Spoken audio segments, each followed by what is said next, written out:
Okay. Started recording started, sir. Okay, sir. ठीक है Good sir. morning. Good morning, Priya. Good morning. Good morning to all of you, sir. अच्छा, तो चलो sir start करते हैं income tax discussion. तो income tax में हम लोग अभी ना टोटल इनकम कैलकुलेशन सीख रहे हैं. बेसिकली टोटल इनकम कैलकुलेशंस में क्या हो रहा है सर? टोटल इनकम कैलकुलेशंस में हम लोग ईच एंड एवरी हेड, जितना सारा अलग अलग हेड्स होते हैं ना, बेसिकली 5 हेड्स होते हैं. तो पांचों हेड से एक टैक्स पेयर्स जितना भी हेड से वो इनकम करेगा, वो सारा हेड को इकट्ठा करके मैंने ज्वाइन करके उनका टैक्स लायबिलिटी कैलकुलेट कैसे करते हैं, मैं इस बारे में बात कर. अब हो सकता है आप में से किसी का सारा हेड कंप्लीटेड है, हो सकता है कि जिसने बैकअप करके कर लिया है, और जिन्होंने नहीं किया डोंट वरी. हम लोग अलग जिसका भी जो भी हेड बाकी है, हम हर एक हेड में बात करेंगे. मैंने salary, house property, PGBP, capital gain, आपका क्या बोलते हैं उसको, अदर सोर्स, ठीक है, सारा का सारा हेड में एक एक करके डिस्कस कर लेंगे सर. जिनका भी छूटा हुआ है या फिर बाकी है, क्योंकि अभी जस्ट जिन्होंने स्टार्ट किया, तो क्योंकि मैंने टोटल इनकम से भी ये वाला डिस्कशन स्टार्ट किया, तो टोटल इनकम एक बार पता हो जाने से सबसे बड़ा सुविधा क्या होता है, व्हाट इज द एडवांटेज, कि आपको आइडिया लग जाएगा कि इनकम टैक्स कैलकुलेशन होता कैसे. हाँ, डिसएडवांटेज क्या है कि आपको पता ये नहीं चल पाएगा कि आखिर अंदर का कैलकुलेशन हो क्या है. तो थोड़ा सा एडवांटेज डिसएडवांटेज दोनों है. तो हम लोग उसी हिसाब से आगे आगे बात करें. तो आज हम लोग ना टोटल इनकम कैलकुलेशंस के ऊपर कंप्लीट टाइप ऑफ क्वेश्चन करेंगे. जैसे हम लोग इतना दिन लास्ट 2 क्लास में आपको मैं प्रोविजंस लिखाया कि 13 स्टेप्स, जो स्टेप्स फॉलो होता है इनकम टैक्स कैलकुलेट करने के लिए, मैं वो सारा स्टेप में डिस्कशन किया. लेकिन धीरे धीरे मैं आपके साथ अभी क्वेश्चन पे बात करूँ. जैसे कि मोर इंटरेस्टिंगली आज मैं आपके साथ 115 बीएससी में भी बात करूंगा क्वेश्चन के साथ, प्रैक्टिकलिटी के साथ, कि आज हम लोग ये बात करेंगे सर 115 बीएससी जो न्यू टैक्स रेट है, इसको यूटिलाइज कैसे करना है. ठीक है, इसको यूटिलाइज कैसे करना है, मैंने एक टैक्स पेयर्स ओल्ड रेगुलेशन के थ्रू से टैक्स पे करेगा कि new new new tax rate के थ्रू से टैक्स पे करेगा, इसका डिसीजन कैसे होगा. ठीक है, और as a student of CA, CMA और CS, as a tax consultant आपका क्या योगदान रहेगा. ठीक है, या फिर एज ए प्रोफेशनल्स आप अपने क्लाइंट को कैसे सजेस्ट करोगे कि which is better for them. ठीक है, तो मैं आशा करता हूं कि आपको बात समझ में आ रहा है.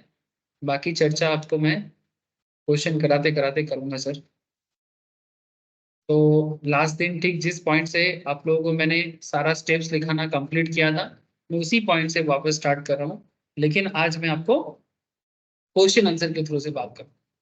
रोज रोज प्रोविजंस थोड़ा बोरिंग भी हो जाता है, आई अंडरस्टैंड, बट सर आज और बोरिंग नहीं, आज क्वेश्चन करेंगे. तो मैं आशा करता हूँ कि आप लोग एंजॉय कर पाओगे. जस्ट मैं एक बार बोर्ड ओपन कर लेता हूँ सर.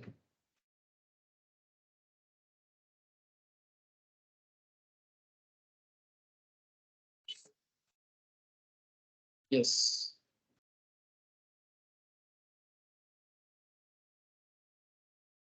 स्क्रीन शेयर है कि नहीं मुझे एक बार कंफर्म करो.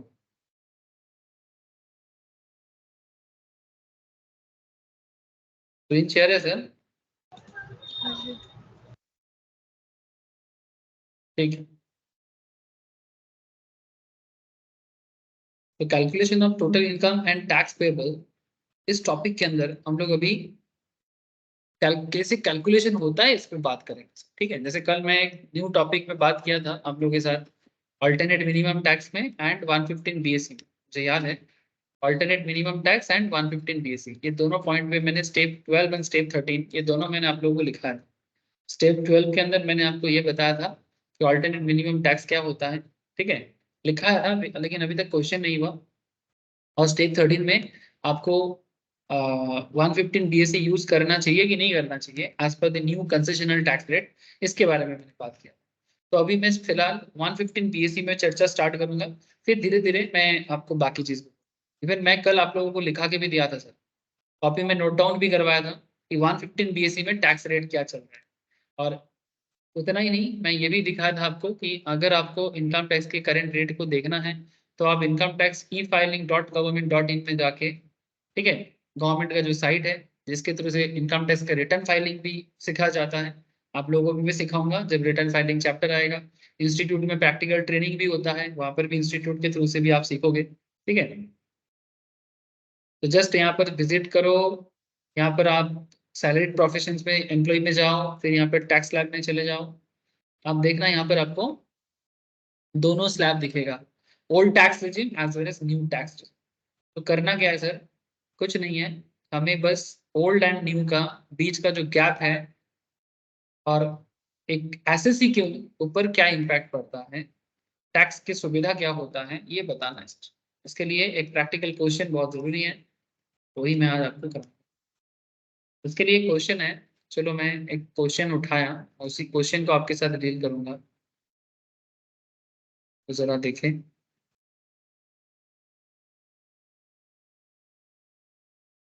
और फिर मेरे साथ साथ आंसर को भी करें। स्टेप पूरा कंप्लीट हो चुका था, स्टेप 1, स्टेप 2, स्टेप 3, स्टेप 4, सारा स्टेप लिख चुके हैं। काम आएगा, बड़ा काम आएगा सर, जिंदगी भर काम आएगा। ओके, तो प्लीज हेडिंग करें और क्वेश्चन को देखें। एक क्वेश्चन मैं यहीं से उठाता हूँ सर, क्वेश्चन नंबर 3 में 115 बीएससी के ऊपर काफी ज्यादा फोकस किया, जस्ट उसी को करते हैं।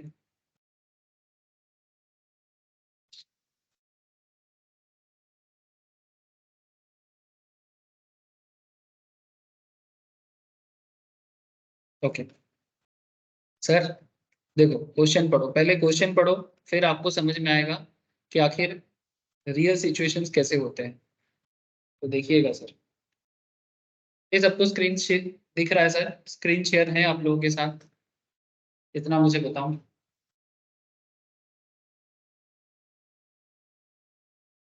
Yes. Okay sir, Yes. Okay sir. अच्छा देखो, क्या बता रहे सर, मिस पूर्वी जी, जिनका एज है 55 ईयर्स, एक प्रैक्टिस चार्टर्ड अकाउंटेंट है, ठीक है। ये अपना अकाउंट भी मेंटेन करते हैं, बिजनेस का मैंने प्रोफेशन का। तो बेसिकली एक पीजीपीपी टाइप का क्वेश्चन होगा, ध्यान से देखना। मैंने मेनली पीजीपीपी क्वेश्चन है, पर साथ में बाकी इनकम भी इनका होगा, तो उसका भी डेटा देखना है। तो बेसिकली एक इनकम एक्सपेंडिचर अकाउंट आपके सामने रखा है। इस पूर्वी जी का जो वो जो प्रोफेशनल इनकम करते हैं और प्रोफेशनल जो उनका इनकम करने के लिए जो एक्सपेंस होता है, income expenditure account is like PL, profit and loss account की तरह ही होता है। तो इसमें expenditures as well as income, तो आप देखें कि उन्होंने कितना इनकम किया और साथ में ये भी देखें कि उन्होंने कितना खर्चा किया पर्टिकुलर ईयर में। ईयर एंडेड 31 मार्च 2023 में, 31 मार्च 2023 में उन्होंने कितना इनकम किया ये दिया है सर, यानी ईयर एंड पे कितना फीस कमाया सर। ऑब्वियसली एक चार्टर्ड अकाउंटेंट का एक बहुत बड़ा काम होता है सर ऑडिट करना, ठीक है। तो ऑडिट करके इन्होंने एनुअली 27,88,000 इनकम किया है। टैक्सेशन सर्विस से टैक्सेशन सर्विस से 15,40,300 इनकम किया है। और कंसल्टेंसी देखे 12,70,000 इनकम किया है। Consultancy, business consultancy, financial consultancy, investment consultancy, बहुत काम कर सकते हैं सर। एक चार्टर्ड अकाउंटेंट, एक कॉस्ट अकाउंटेंट का काफी रोल प्ले होता है और वो कर सकते हैं, उनके पास नॉलेज है, इसीलिए आप लोग पढ़ते हो, है ना। और फिर देखो इनका कंसल्टेंट सब कुछ करने के बाद इनका इनकम देखो कितना बता रहा है, 55,98,300, ठीक है। इतना तो इनका प्रोफेशनल इनकम हो गया। इसके अलावा इसके अलावा भी इन्होंने इनकम किया, इसके अलावा भी इन्होंने इनकम किया, क्या इनकम किया सर, वो पर्सनली कहीं पर इन्वेस्ट करके रखता है तो डिविडेंड मिलता है ना। तो इंडियन कंपनी में शेयर में इन्वेस्टमेंट किया, जहां से कंपनी उनको डिविडेंड दे रहा है, ठीक है। क्रॉस मिला है, यहाँ पर क्रॉस दिया है, क्रॉस माने बेसिकली टैक्स बिना काट के हिसाब दिखा रहा है। तो कितना है क्रॉस अमाउंट, डिविडेंड का ग्रॉस अमाउंट दिया है सर 10,524, 10,524 ये इनका ग्रॉस अमाउंट है, समझ रहे सर। ग्रॉस अमाउंट है, ये भी इनका इनकम ही तो हुआ। हाँ sir, dividend income, basically dividend income other source में जाता है ना सर, आप लोग रिसेंटली जो लोग आदर्श सोर्स का चैप्टर किए हो उनको पता होगा, जो नहीं किए हो बट इतना जान लो बस इतना कि आदर्श सोर्स का डिविडेंड इनकम आदर्श सोर्स में कैलकुलेशंस होते हैं। बाकी जब आप चैप्टर हेडिंग पढ़ोगे आपको और पता लग जाएगा। अच्छा, income from UTI, unit trust of India से भी इन्होंने इनकम किया। सर ये भी एक तरह का म्यूचुअल फंड्स होते हैं, ठीक है, एक तरह का म्यूचुअल फंड्स होते हैं। इस ट्रस्ट में पैसा रख के भी आपका ग्रोथ होता है, गवर्नमेंट का फंड्स है। 7,600 यहाँ से मिला है, ये भी type of other source income है। अच्छा, साथ में इनको इनको ऑनरेरियम मिला है, माने सम्मानित कुछ पैसा मिला है। ऑनरेरियम पैसा माने जैसे मानो कि ये किसी इंस्टीट्यूशन का पेपर चेक किया है, पेपर वैल्यूएशन किया है, स्टूडेंट का पेपर चेक किया, जो इनका रेगुलर काम नहीं है बट करते हैं, ठीक है, नॉलेजेबल पर्सन होते हैं ना। तो various institutions for valuation of answer paper, तो पेपर चेक किया तो उसके लिए उनको 15,800 टका मिला, 15,800। This is also other source. अगर ये इनका रेगुलर काम तो है नहीं तो अदर सोर्स में चला जाएगा। और इन्होंने सर रेंट पाया, रेंट मिला इनको अपने रेसिडेंशियल फ्लैट से, जिसको उन्होंने लेट आउट कर दिया था, जिसके बदले उनको रेंट मिला है 85,600। ठीक है सर, एक एक पॉइंट समझना जरूरी है, और जैसे ही पता करते हैं तो उसका सोर्स को भी पता कर लेते हैं। तो रेंट रिसीव जो हुआ है सर, ये हाउस प्रॉपर्टी इनकम हो गया, इनकम फ्रॉम हाउस प्रॉपर्टी। बीच में जो है ये सब इनका, ये जो बीच का इनकम है ये सब क्या है, ये सब इनका अदर सोर्स इनकम हो गया। दीज आर सब अदर सोर्स, आईफोन्स, ओके, ये सब अदर सोर्स इनकम हो गया। इसके अलावा अगर मैं ऊपर वाला जो इनकम था, लाइक ऑडिट का काम, टैक्सेशन का काम, कंसल्टेंसी करना, ये सब उनका रेगुलर प्रोफेशनल इनकम हो गया, पीजीपीपी हेड का। तो ये इस तरह से आपने क्या कर दिया सर, इस तरह से आपको ये पता लग गया कि बंदा, इस इंसान का सोर्स ऑफ इनकम क्या है। जैसे ही सोर्स आइडेंटिफिकेशन हो जाता है ना, उसके बाद अंदर में जाके चेक करना होता है कि किस हेड में क्या एडजस्टमेंट होगा, वो आगे जाके कराता हूँ मैं आपको। लेकिन इनकम तो समझो, समझ गए आप लोग। खर्चा भी देख लो ना कि कहाँ कहाँ इनका खर्चा भी हुआ है। स्टाफ को सैलरी दिया है, फार्म चलाते हैं ना, तो फार्म के लिए स्टाफ है, तो ओवरऑल जितना स्टाफ है सबके लिए 50,50,000 का उनका खर्चा पड़ा है। स्टाइपेंड दिया है आर्टिकल असिस्टेंट को, चार्टर्ड फार्म में या कॉस्ट फार्म में होता है ना सर, सीएस फार्म में भी होता है, आर्टिकल असिस्टेंट असिस्टेंट रहता है, उनको स्टाइपेंड देना पड़ता है। फार्म में जो आर्टिकल असिस्टेंट होते हैं ना, उनको स्टाइपेंड देना पड़ता है सर। तो स्टाइपेंड दिया है सर साल भर का 1,37,000, सारे के सारे आर्टिकल असिस्टेंट को मिला के। इंसेंटिव टू आर्टिकल असिस्टेंट 13,000, कुछ आर्टिकल असिस्टेंट को इंसेंटिव्स भी दिया है जिसका वैल्यूएशन है 13,000। अच्छा, ऑफिस रेंट, जिस जहां पर उनका ऑफिस चलता है उसके लिए उनको सालाना 12,24,000 का रेंट देना पड़ा। प्रिंटिंग एंड स्टेशनरी 12,22,000 का प्रिंटिंग स्टेशनरी का खर्चा है, ऑफिस चलाने के लिए खर्चा करना पड़ता है। मीटिंग एंड सेमिनार कॉन्फ्रेंस किया है, उसके लिए 31,600 का मीटिंग एंड सेमिनार का खर्चा पड़ा है। सब अकाउंटिंग से पता चल जाता है। अच्छा, उन्होंने एक कार परचेज किया ऑफिस यूज के लिए, जिसका वैल्यूएशन से 80,000 का। उन्होंने रिपेयर मेंटेनेंस भी किया, petrol and petrol of car, ये सब के पीछे साल भर का 4,000 का खर्चा किया। ट्रैवलिंग एक्सपेंसेस 5,25,000 का बिजनेस के लिए। Municipal tax paid in respect of house property, जो हाउस प्रॉपर्टी इनकम कर रहा था ना, उसके रेस्पेक्ट में म्यूनिसिपल टैक्स भी पे करते हैं, जिसके लिए उनको 3,000 का म्यूनिसिपल टैक्स का खर्चा भी करना पड़ा। अच्छा, और क्या है सर? अच्छा बस, और कुछ तो है नहीं, बस आपके सामने हिसाब दिया है कि इतना इनकम और इतना खर्चा करने के बाद साल के एंड पे उनके पास 9,28,224 टका है। ठीक है, 9,28,224, ये आपको गिवन है, ये इनका प्रोफेशनल इनकम है, ये आपको दे के रखा है। ओके सर, इतना अगर आप समझ गए हैं तो आगे का सिचुएशंस भी थोड़ा ऑब्जर्व करिए। लेकिन इतना ही नहीं, और भी कुछ इंफॉर्मेशन गिवन है। ये चार्टर्ड अकाउंटेंट अपना इनकम दिखा रहा है और उसके ऊपर बेस करके आपको टैक्स कैलकुलेट करना है इनका। ठीक है, इसके ऊपर बेस करके टैक्स कैलकुलेट करना है। अच्छा, allowable rate of depreciation on motor car, जो मोटर कार इनके बैलेंस शीट में दिख रहा है ना, सॉरी इनकम एक्सपेंडिचर पे, उसके ऊपर डेप्रिसिएशन है 15% का annual. Value of benefit receive from clients, client के लिए काम किया, क्लाइंट को बेनिफिट देता है, तो क्लाइंट भी कभी कभी कुछ गिफ्ट दे देते हैं। तो प्रोफेशनल जो गिफ्ट मिला है जिसका वैल्यूएशन है 10,500, Point to be noted, it's the professional gift. Incentives to article assistant represent amount paid to two article assistant. जो इंसेंटिव दिया है ना सर आर्टिकल असिस्टेंट को, आर्टिकल माने कंपनी में जो ट्रेनिंग होता है ना, जैसे chartered CA inter CMA inter pass करने के बाद, सीए सीएमए इंटरमीडिएट पास करने के बाद या सीएस एग्जीक्यूटिव पास करने के बाद आपको आर्टिकल असिस्टेंट के लिए काम करना पड़ता है। सीएस के बाद फाइनल के बाद भी काफी लोग करते हैं। तो क्वेश्चन क्या है सर, आप यहाँ पर देख सकते हो आर्टिकल असिस्टेंट के लिए कितना उन्होंने दिया सर, इंसेंटिव दिया।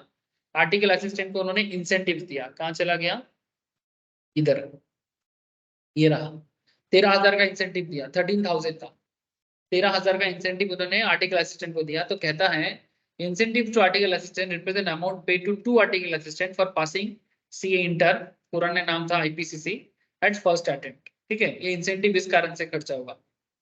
Repair and maintenance of car, ये जो कार कंपनी के पास है ना ऑफिशियल पर्पस के लिए, उसके रिपेयर मेंटेनेंस पे 2,000 खर्चा हुआ फॉर 1 अक्टूबर 2022 से लेके 30 सितंबर 2023 तक। Point to be noted. हाँ, गाड़ी जो ऑफिशियल पर्पस में यूज होता है उसके पीछे 2,000 का खर्चा हुआ है, जिसका पीरियड है 1 अक्टूबर 2022 से लेके 30 सितंबर 2023।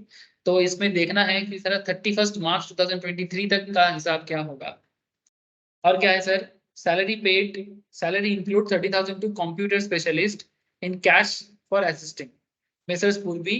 Miss Purvi in one professional assignment। किसी कंप्यूटर स्पेशलिस्ट को उन्होंने रखा था, उसके बदले उन्होंने 30,000 में कैश पे किया। ये जो सैलरी पे किया है ना सर, स्टाफ सैलरी के अंदर 30,000 का कैश अमाउंट भी इंक्लूड है, 30,000 का कैश अमाउंट भी इंक्लूड है, जो बेसिकली किसको दिया गया था, कंप्यूटर स्पेशलिस्ट को। ये है। और क्या दिया है सर, ट्रैवलिंग एक्सपेंसेस, जो यहाँ पर बता के रखा है कि उन्होंने ट्रैवल किया 5,25,000 का। तो travelling expense include expenditure incurred on foreign tour में 32,000 का खर्चा है, जो आरबीआई लिमिट के अंदर है। इतना समझो, आरबीआई का एक लिमिट होता है फॉरेन ट्रिप में खर्चा करने का, अगर उससे ज्यादा करोगे तो ज्यादा टैक्स लगता है। तो लेकिन ये 32,000 विद इन लिमिट है, तो अभी आपको लिमिट के बारे में ज्यादा भी जानने की जरूरत नहीं है। फिलहाल इतना जानू कि 32,000 विद इन आरबीआई लिमिट है। अच्छा, medical insurance premium on the health of dependent brother and major son, उन्होंने मेडिकल इंश्योरेंस प्रीमियम भी पे किया अपने बच्चों के लिए और अपने भाई के लिए भी, जो भाई उनके ऊपर डिपेंडेंट है। तो 5,000 का खर्चा किया भाई के पीछे और 10,000 का खर्चा किया मेजर सन के, मेजर माने 18+, उनका 18+ बच्चा है और उनका भाई है, दोनों के पीछे 5 और 10,000 का खर्चा हुआ। उन्होंने sir national saving certificate NAC certificate में इन्वेस्टमेंट करके रखा 10,000। She has paid 70,000 towards the advance tax during 22-23। कल मैं आपको एडवांस टैक्स के बारे में बता रहा था, यहाँ पर आज दे दिया सर। 22-23 में उन्होंने एडवांस टैक्स भी पे किया 70,000 का। तो क्वेश्चन क्या है सर, क्वेश्चन ये आपको पूछता है compute the total income on tax payable of miss पूर्वी फॉर असेसमेंट ईयर 23-24, माने प्रीवियस ईयर 22-23। प्रीवियस ईयर 22-23 आपका प्रीवियस ईयर है और 23-24 आपका असेसमेंट ईयर है। Now they ask you calculate करके बताओ कि मिस पूर्वी का कितना टैक्स लायबिलिटी होगा। दैट्स इट, ये है क्वेश्चन। अगर क्वेश्चन का इंपॉर्टेंस को समझ में आ गया, क्वेश्चन पढ़ के आपको नॉलेज मिल रहा है सर किस किस हेड से सवाल किया है, अब आगे जिनको पता है उसको इंटरनल कैलकुलेशन भी करना आता होगा, और जिनको नहीं पता है वो मेरे साथ साथ चले और इसको कैलकुलेट करें। ठीक है। अच्छा, एक बात आप लोग ध्यान दीजिएगा, एक बात का ध्यान दीजिएगा, नॉर्मली क्वेश्चन के बाद लिख देता है, नॉर्मली क्वेश्चन के बाद ये लिख देता है कि opted for, not opted for 115 BSE। Normal हम लोग ज्यादातर क्वेश्चन जब भी करते हैं ना, देखने उसमें लिखा रहता है कि that particular person is not opted for 115 BSE। तो अगर क्वेश्चन में लिख देता है कि नॉट ऑप्टेड फॉर 115 BSE, तो फिर आप रेगुलर प्रोविजंस में ही क्वेश्चन को सॉल्व करते हो। Regular provision in the sense this old tax regime, यही प्रोविजंस में सॉल्व होता है। पर अगर क्वेश्चन ने कुछ नहीं बोला, question is fully silent about 115 BSE and regular के बीच में, तो ऐसे सिचुएशंस में क्या करना चाहिए, रेगुलर में जाना चाहिए कि ओल्ड टैक्स, सॉरी 115 बीएससी में करना चाहिए। द आंसर इज दोनों करके देखना चाहिए, जिसमें टैक्स पेयर का बेनिफिट होगा वही आपका आंसर माना जाएगा। सर ये तो बहुत मेहनत हो गया। सर क्या कर सकते हैं, रियल सिचुएशन जैसा होगा एग्जाम का क्वेश्चन भी वैसा ही ना होगा। तो अगर क्वेश्चन में ओल्ड और न्यू के बीच में कंफ्यूजन है तो आपको दोनों ही करना है, और जिसमें टैक्स पेयर का बेनिफिट है आपको दोनों ट्राई करके देखना चाहिए। उसी हिसाब से आप भी रियल लाइफ में सोचो, आप अपने टैक्स पेयर को इसी तरह से ना गाइड करोगे। ठीक है, तो आप कंसल्टेंट हो ना, तो कंसल्टेंट को क्या करना चाहिए उसी उसी के बारे में बात कर। तो चलो सर एक काम करते हैं, इसको सॉल्व करते हैं। पहले रेगुलर प्रोविजंस में और फिर पहले रेगुलर प्रोविजंस में और फिर 115 बीएससी में। ठीक है, ओके सर।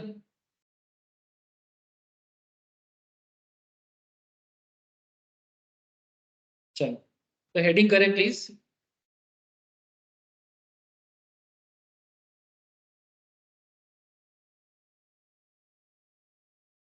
हेडिंग कर दो।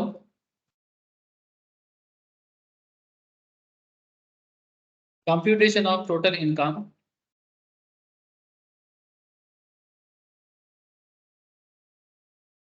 And tax payable, computation of total income and tax payable of miss पूर्वी। ऐसे हेडिंग देना पड़ता है ना sir, for assessment year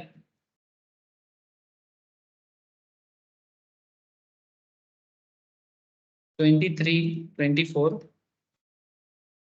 and relevant previous year 22-23 as per the regular provision of the act, as per regular provisions of the act। ठीक है, एक काम करें सर, इसमें एक पर्टिकुलर लिखे, पर्टिकुलर का एक कॉलम बना लीजिए और अमाउंट का 2 कॉलम बना लीजिए। ऐसे तो कोई हार्ड एंड फास्ट रूल नहीं है, आप 2 की जगह 3 कॉलम भी बना सकते हो, 1 भी बना सकते हो, पर फॉर दी प्रेजेंटेशन पर्पस आप ऐसा यूज कर सकते हो। अब क्या करना है सर, हमें बस ये देखना है, क्वेश्चन को फॉलो करना है और आंसर देना है। तो सबसे पहले आप मुझे ये बताएं कि मिस पूर्वी का क्या क्या रोजगार है, क्या क्या रोजगार है उनका। सर आपने पहले ही चेक करके देखा कि मिस पूर्वी हाउस प्रॉपर्टी से कमाते हैं, मिस पूर्वी अदर सोर्स से कमाते हैं, और मिस पूर्वी बिजनेस एंड प्रोफेशन से भी कमाते हैं। तो एक काम करते हैं, जो इजी है पहले फटाफट कर लेते हैं। हाउस प्रॉपर्टी से कितना कमाया, रेंट रिसीव किया ना, ही उसका हाउस प्रॉपर्टी इनकम है 85,600। तो एक काम करो ना, ये रेंट रिसीव का जो कैलकुलेशन है इसे एक बार फटाफट कर लो वर्किंग नोट बना के। वर्किंग नोट बना के फटाफट इसको पहले कर लो और फिर पर्टिकुलर में आके लिख दो। तो पर्टिकुलर में क्या लिखोगे, पर्टिकुलर में क्या लिखोगे sir, income from house property. क्या लिखोगे, इनकम फ्रॉम हाउस प्रॉपर्टी। सभी हेड कैलकुलेट करना है, जितना हेड से उन्होंने इनकम किया सभी हेड का हिसाब आपको शो करना है। तो आपको पहले क्या करना है, इनकम फ्रॉम हाउस प्रॉपर्टी। ऐसा कोई जरूरी नहीं कि इनकम फ्रॉम हाउस प्रॉपर्टी को पहले करो, ऐसा कोई बात नहीं है, आप पीजीपी को भी पहले कर सकते थे, just a choice. Working note 1, working note 1। अब क्या करें, अब एक काम करो सर, एक थोड़ा गैप दे दो सर, एक पेज 2 पेज का गैप दे दो और थोड़ा वर्किंग नोट बनाओ। और एक बात याद रखना, एग्जाम में your working note is part of your answer. So working note को लेके मजाक नहीं, ठीक है। वर्किंग नोट माने कोई रफ वर्क नहीं है सर, बचपन वाला बात नहीं है, क्योंकि यहाँ पर आपका वर्किंग नोट चेक किया जाएगा। तो कैसे करोगे working note, just house property calculation जैसे होता है उसी का एक छोटा वर्जन होगा। ऐसे तो हाउस प्रॉपर्टी में बहुत कुछ होता है, बट यहाँ पर एक सिंपल करते हैं, एक पर्टिकुलर का कॉलम बना लो और एक अमाउंट का 2 कॉलम बना लो, तो आपका फटाफट हो जाएगा। करना कुछ नहीं है, पहले आप मुझे बताओ। ऐसे तो हाउस प्रॉपर्टी कैलकुलेशन के लिए स्टैंडर्ड वैल्यू, एनुअल वैल्यू, बहुत कुछ देते हैं, actual value, standard rent, municipal rent, fair rent, but यहाँ पर उतना कुछ नहीं है, आपको डायरेक्टली जीएबी दे दिया। जेबी माने जो आपको रेंट मिल रहा है ना, अगर ज्यादा कुछ नहीं बोला है क्वेश्चन में तो जो रेंट मिल रहा है वही ग्रॉस एनुअल वैल्यू होता है। जो लोग हाउस प्रॉपर्टी चैप्टर कर चुके हो दे कैन इजीली अंडरस्टैंड, जो नहीं किया है डोंट वरी, अभी जस्ट इतना समझ लो कि जो मेरा रेंट है वही मेरा ग्रॉस एनुअल वैल्यू है। बाकी जब आप लोग हाउस प्रॉपर्टी चैप्टर को प्यार से पढ़ोगे, अच्छे से पढ़ोगे, तो आपको भी पता लग जाएगा सर। जिन लोगों का नहीं हुआ है उनके लिए बोल रहा हूँ, जो पहले हाउस प्रॉपर्टी कभी किया नहीं है। तो ग्रॉस एनुअल वैल्यू से आपको माइनस करना है सर म्यूनिसिपल टैक्स, ठीक है। इसीलिए मैं बोला कि टोटल इनकम कैलकुलेशन जब होगा आपको एक आइडिया लग जाएगा कि आखिर पूरा टैक्स लायबिलिटी कैलकुलेट होता कैसे है। म्यूनिसिपल टैक्स पेड कितना है सर? 3,000। याद करो क्वेश्चन में, याद नहीं मैंने चेक कर लो, ये देखो मैं आपको पहले ही दिखा दिया था कि मुझे रेंट इतना मिल रहा है और उसी घर के लिए मैं 3,000 टका का टैक्स म्यूनिसिपल को टैक्स भी दे रहा हूँ। तो जो मुझे रेंट मिल रहा है और जो मेरा म्यूनिसिपल टैक्स है उसको माइनस करो। तो ग्रॉस एनुअल वैल्यू से अगर आप म्यूनिसिपल टैक्स को माइनस कर दोगे तो आपको जो मिलता है ना, इसे कहते हैं sir net annual value. Gross से म्यूनिसिपल टैक्स को माइनस करने से जो वैल्यू मिलता है इसे नेट एनुअल वैल्यू कहता है। तो ये वैल्यू कितना हो जाएगा?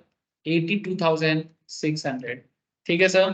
फिर यहाँ से क्या है, ये एक स्टैंडर्ड डिडक्शन होता है नेट एनुअल वैल्यू से, एक स्टैंडर्ड डिडक्शन मिलता है। ये क्वेश्चन में बोलेगा भी नहीं, क्वेश्चन में बोलेगा नहीं कि स्टैंडर्ड डिडक्शन दे दो, आपको खुद देना है, ठीक है। आपको खुद देना है, नेट एनुअल वैल्यू के ऊपर डिडक्शन देना आपका ड्यूटी है सर, क्योंकि गवर्नमेंट ये रूल बना के रखा है। हाउस प्रॉपर्टी का जो हेड है उसमें एडजस्टमेंट में बोल के रखा है प्रोविजंस में। तो जब भी नेट एनुअल वैल्यू आ जाएगा, जितना भी आए उसके ऊपर डिडक्शन अवेलेबल है अंडर सेक्शन 24। कितना? Eight the rate 30% of NAV. तो एनएवी अगर आपका 82,600 है, इसका 30% लगा दो सर। 82,600 का 30%, 30%, 24,780, बस इसे पुट कर दें, इस अमाउंट को यहाँ पर पुट कर दो 24,780। तो इनेट एनुअल वैल्यू से जैसे ही आप इसको माइनस कर दोगे तो आपका क्या आ जाएगा बोलो तो? आपका actually income from house property आ जाएगा, ठीक है। अच्छा, इसमें और भी चीजें हो सकता था, अगर हाउस का लोन होता था तो लोन का इंटरेस्ट भी आप माइनस कर सकते, लेकिन क्वेश्चन में ना लोन के इंटरेस्ट के बारे में कुछ बोला नहीं। तो जो बोला नहीं है और उसको दिखाने का जरूरत नहीं, क्योंकि ये रफ वर्क मैंने वर्किंग नोट में चल रहा है, तो और जरूरत नहीं। जब house property related direct question देगा तब आप वहां पर पूरा हाउस प्रॉपर्टी का प्रेजेंटेशन कर लेना, क्योंकि ये एक टोटल इनकम का पार्ट है। तो आप जितना जरूरी है उतना करो, जितना जरूरी है उतना करो। जब सिर्फ हाउस प्रॉपर्टी पूछेगा तब आप पूरा प्रेजेंटेशन साथ करना। तो 57 ये माइनस करने से आता है 57,820, 57,820, ठीक है। 57,820 समझ गए सर?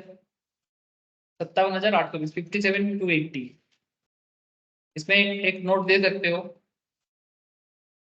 इसमें एक नोट दे सकते हो।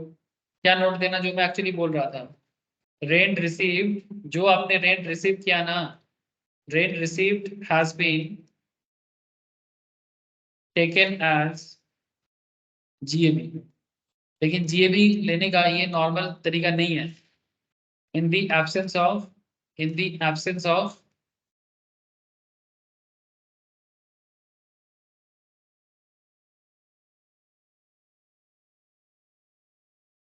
in the absence of municipal value, fair rent और स्टैंडर्ड रेंट। जो लोग हाउस प्रॉपर्टी चैप्टर जानते हो उन्हें पता होगा कि क्या होता है ना, हाउस प्रॉपर्टी में म्यूनिसिपल वैल्यू देके रहता है, फेयर रेंट देके रखता है, स्टैंडर्ड रेंट देके रखता है। तो अगर ये सब गिवन नहीं है ना, तो जो आपका रेंट है वही आपका जीएबी है, जो मैं ऑलरेडी आपको समझाने का कोशिश कर रहा था, ठीक है। क्योंकि कुछ इन्फॉर्मेशन है नहीं, तो मैं रेंट रिसीव को ही हम लोग यहाँ पर कर लेंगे और उसका एक नोट दे देंगे। एग्जामिनर को भी पता लग जाएगा कि भाई इसको आता है, एग्जामिनर को पता लग जाएगा कि इसको पता है बच्चे को कि जीएबी कैलकुलेट करने का सही तरीका क्या है, ओरिजिनल तरीका क्या है। और अगर नहीं कुछ रहेगा तो हम रेंट रिसिप्ट को ही जीएबी मान के चलेंगे। जीएबी माने ग्रॉस एनुअल वैल्यू। अब क्या करना है? कुछ नहीं, काम खत्म, पैसा हजम। कहाँ जाए सर? सर फिर से हम लोग चले जाएंगे इनकम फ्रॉम हाउस प्रॉपर्टी में और इधर जाके लिख देंगे आउटर कॉलम में लिख देंगे 57,820, बस इतना सा काम। इसी तरह से बाकी हेड का भी करना है। नेक्स्ट हेड क्या है सर? अगला हेड कौन है? Income from PGBP. Income from PGBP, यही सबसे ज्यादा इस क्वेश्चन का बड़ा एरिया कवर करता है। पीजीबीपी मैंने profits and gain in business and professions. मैं आपको पहला दिन टोटल इनकम के क्लास का, फर्स्ट क्लास में टोटल इनकम जब से मैंने स्टार्ट किया ना, उसके पहले क्लास में मैं आपको यही सब हेड के बारे में बता रहा था। तो उसी हेड में से एक हेड है पीजीबीपी हेड। उसी हेड में से एक हेड है sir PGBP head, profits and gains in business and professions. उसी पीजीबीपी हेड का हिसाब किताब आपके सामने है। आपको क्या करना है, उसमें से आपका पीजीबीपी इनकम कैलकुलेट करना है। इसका तरीका कहाँ सिखाया जाता है? पीजीबीपी का पीजीबीपी हेड में सिखाया जाता है।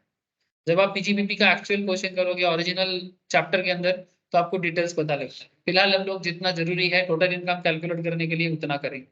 तो अगेन क्या करना है सर? अगेन एक वर्किंग नोट में पूरा काम करेंगे। यहाँ पर नहीं हो पाएगा, यहाँ पर नहीं हो पाएगा। तो हम लोग वर्किंग नोट 2 करके, वर्किंग नोट 2 लिख के हम लोग वर्किंग नोट करने चले जाएंगे और पूरा पीजीबीपी इनकम को कर लेंगे सर। पूरा पीजीबीपी इनकम को कर लेंगे, थोड़ा समय इसमें ही लगेगा सर। चलो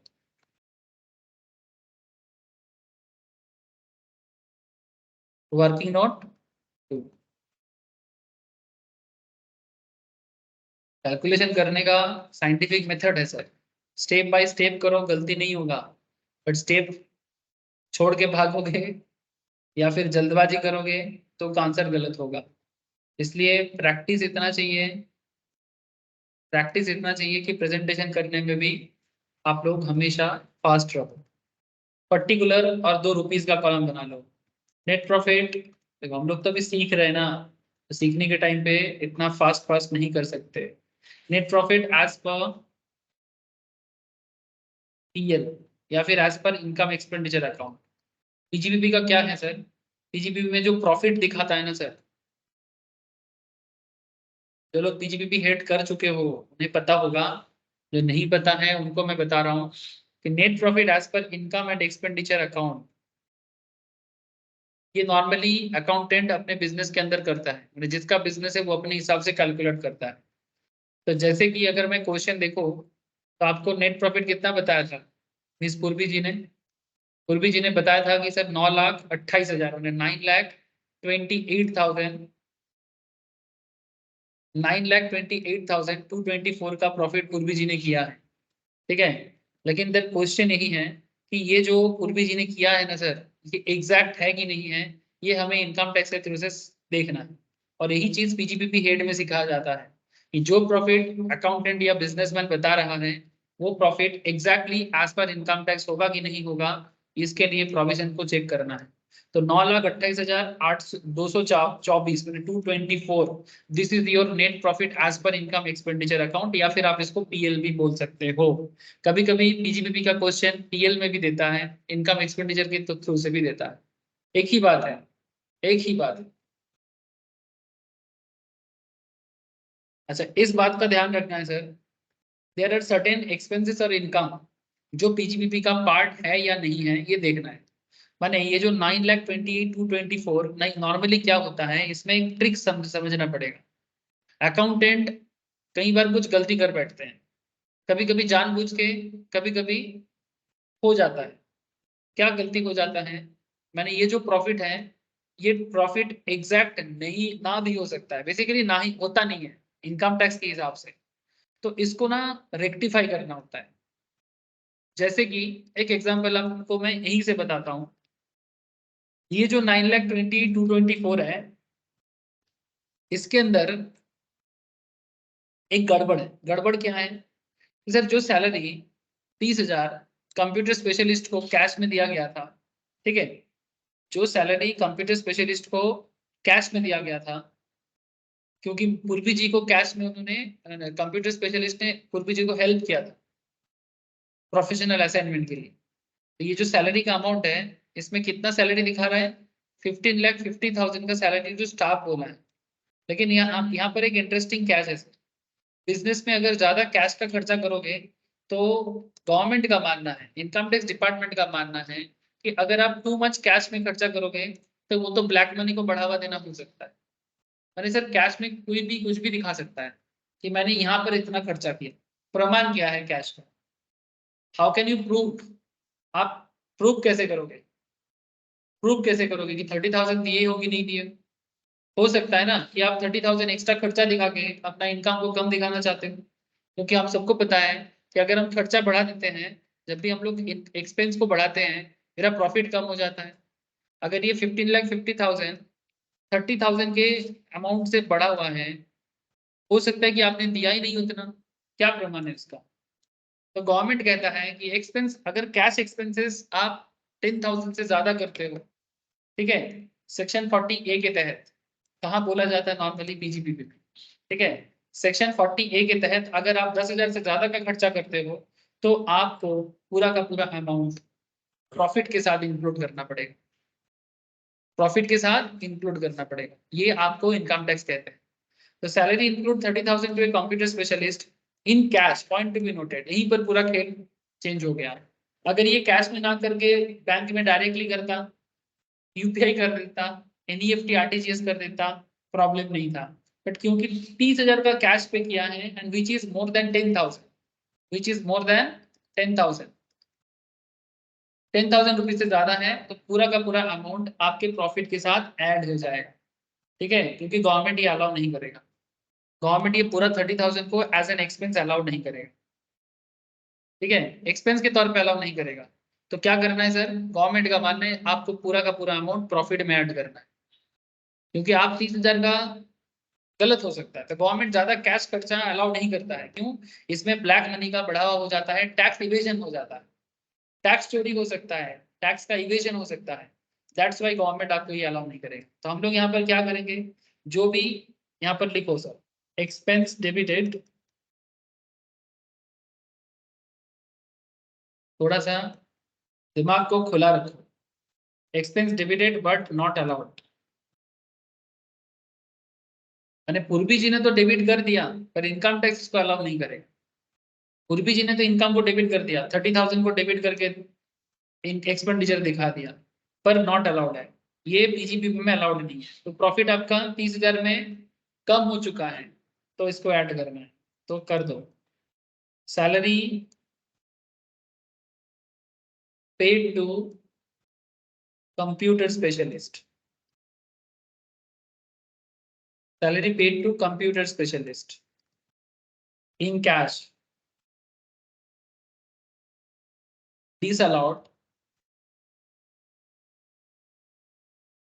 अंडर सेक्शन, ये सेक्शन बताना पड़ेगा सर, तभी आप एक्सपर्ट कहलाओगे और एग्जाम में तभी आप पास कर पाओगे। शॉर्टकट नहीं है सर, एक चार्टर्ड अकाउंटेंट, कॉस्ट अकाउंटेंट रातों रात नहीं बन जाता है, मेहनत का फल रंग लाता है सर। 40A सबसेक्शन 3 सेल्स सच कैश पेमेंट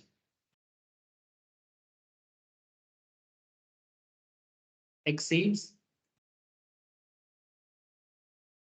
10,000, ठीक है। तो ये क्या होगा सर, करना क्या है?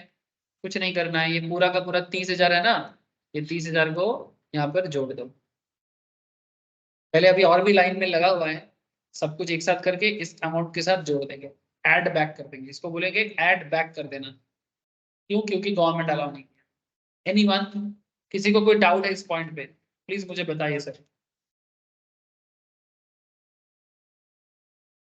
किसी को कोई डाउट आ रहा है क्या? Doubt in the sense sir क्यों हुआ, मैंने रीजन समझ में नहीं आया तो मुझे बताओ। जो लोग पीजीपीपी चैप्टर पहले कर चुके हो बैकअप लेके, या फिर लाइव क्लास में कभी भी, उन्हें पता जरूर होना चाहिए, और अगर भूल गए हैं तो रिवाइज करें। और जिन्होंने नहीं किया, फिलहाल इतना समझो, ज्यादा लॉजिक नहीं लगाना, इतना समझो जो गवर्नमेंट अगर आपको कोई खर्चा अलाउड नहीं करता है तो आप वो खर्चा माइनस नहीं दिखा सकते, क्योंकि ये एक्सपेंस क्या होता है, आपका इनकम से एक्सपेंस माइनस करके फिर प्रॉफिट होता है। तो अगर 30,000 का खर्चा आपका बढ़ जाएगा, पॉइंट बी नोटेड, ये आपका इनकम है, ठीक है, this side is your income side. अगर इनकम से पीएल है ना, बेसिक पीएल है। पीएल का स्ट्रक्चर में क्या होता है, इनकम से एक्सपेंस कटाओ तो प्रॉफिट मिलता है। तो इधर अगर 30,000 का एक्स्ट्रा आप खर्चा दिखाओगे तो आपका प्रॉफिट 30,000 में कम हो जाएगा। तो गवर्नमेंट कैश एक्सपेंस पे अगर आप ऐसा करोगे तो गवर्नमेंट आपका अलाउ नहीं करता। अगर आप 10,000 से ज्यादा का कैश का खर्चा करोगे as per section 40A subsection 3, it's a PGBP section, PGBP का section. Please tell me sir. বুঝতে পারছি সবাই? हाँ सर। सनोन, कोनिका, बोलो sir, Priya, Shalini, Rishabh, I am asking everybody. Clear हो रहा है ना सर? क्लियर होना बहुत जरूरी है, ठीक है? क्योंकि ये कोई तुक्काबाजी नहीं है, डिटेल्स पढ़ाई है तो ही कर पाओगे, ठीक है? या फिर समझो, अभी समझो फिर बाद में धीरे धीरे अपने आप को क्या करना है समझ में आ जाएगा। अगर किसी को समझ में नहीं आ रहा है, मैंने कोई अगर अंडरस्टैंड नहीं कर पा रहा है तो समझ लेना कि चैप्टर हेडिंग में अभी भी गड़बड़ है। तो चैप्टर हेडिंग क्लियरली पढ़ना जरूरी है। चैप्टर हेडिंग का हर एक प्रोविजंस को क्लैरिटी के साथ जानना जरूरी है, तभी ना कर पाओगे कंसल्टेंसी। ऐसे ही मिलता है पैसा सर। हाँ, पैसा कमाएंगे फिर ऐसे थोड़ी ना पैसा मिलेगा। बड़ा होना है, पैसा वाला होना है, पर मेहनत नहीं करना, ऐसा तो होता नहीं है। सर आप कुछ भी बोलते रहते हो। अब बोलता रहता हूँ, क्या करें सर, आदत हो चुका है। अच्छा, सेकेंड थिंग, और भी ऐसा कुछ खर्चा है जो इनकम टैक्स आपको डेबिट करने नहीं देता। जैसे कि जैसे कि मैं आपको बताता हूँ, देखो इसमें पीएल में आप एक चीज गौर गौर से देखो, 80,000 का एक कार है आपका।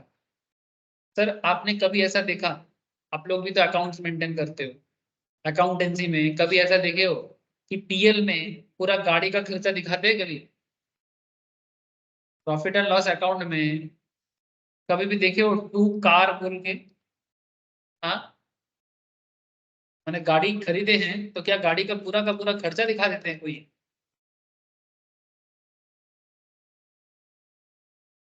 अरे क्या दिखाते हैं, बोलो सर, क्या शो करते हैं गाड़ी का?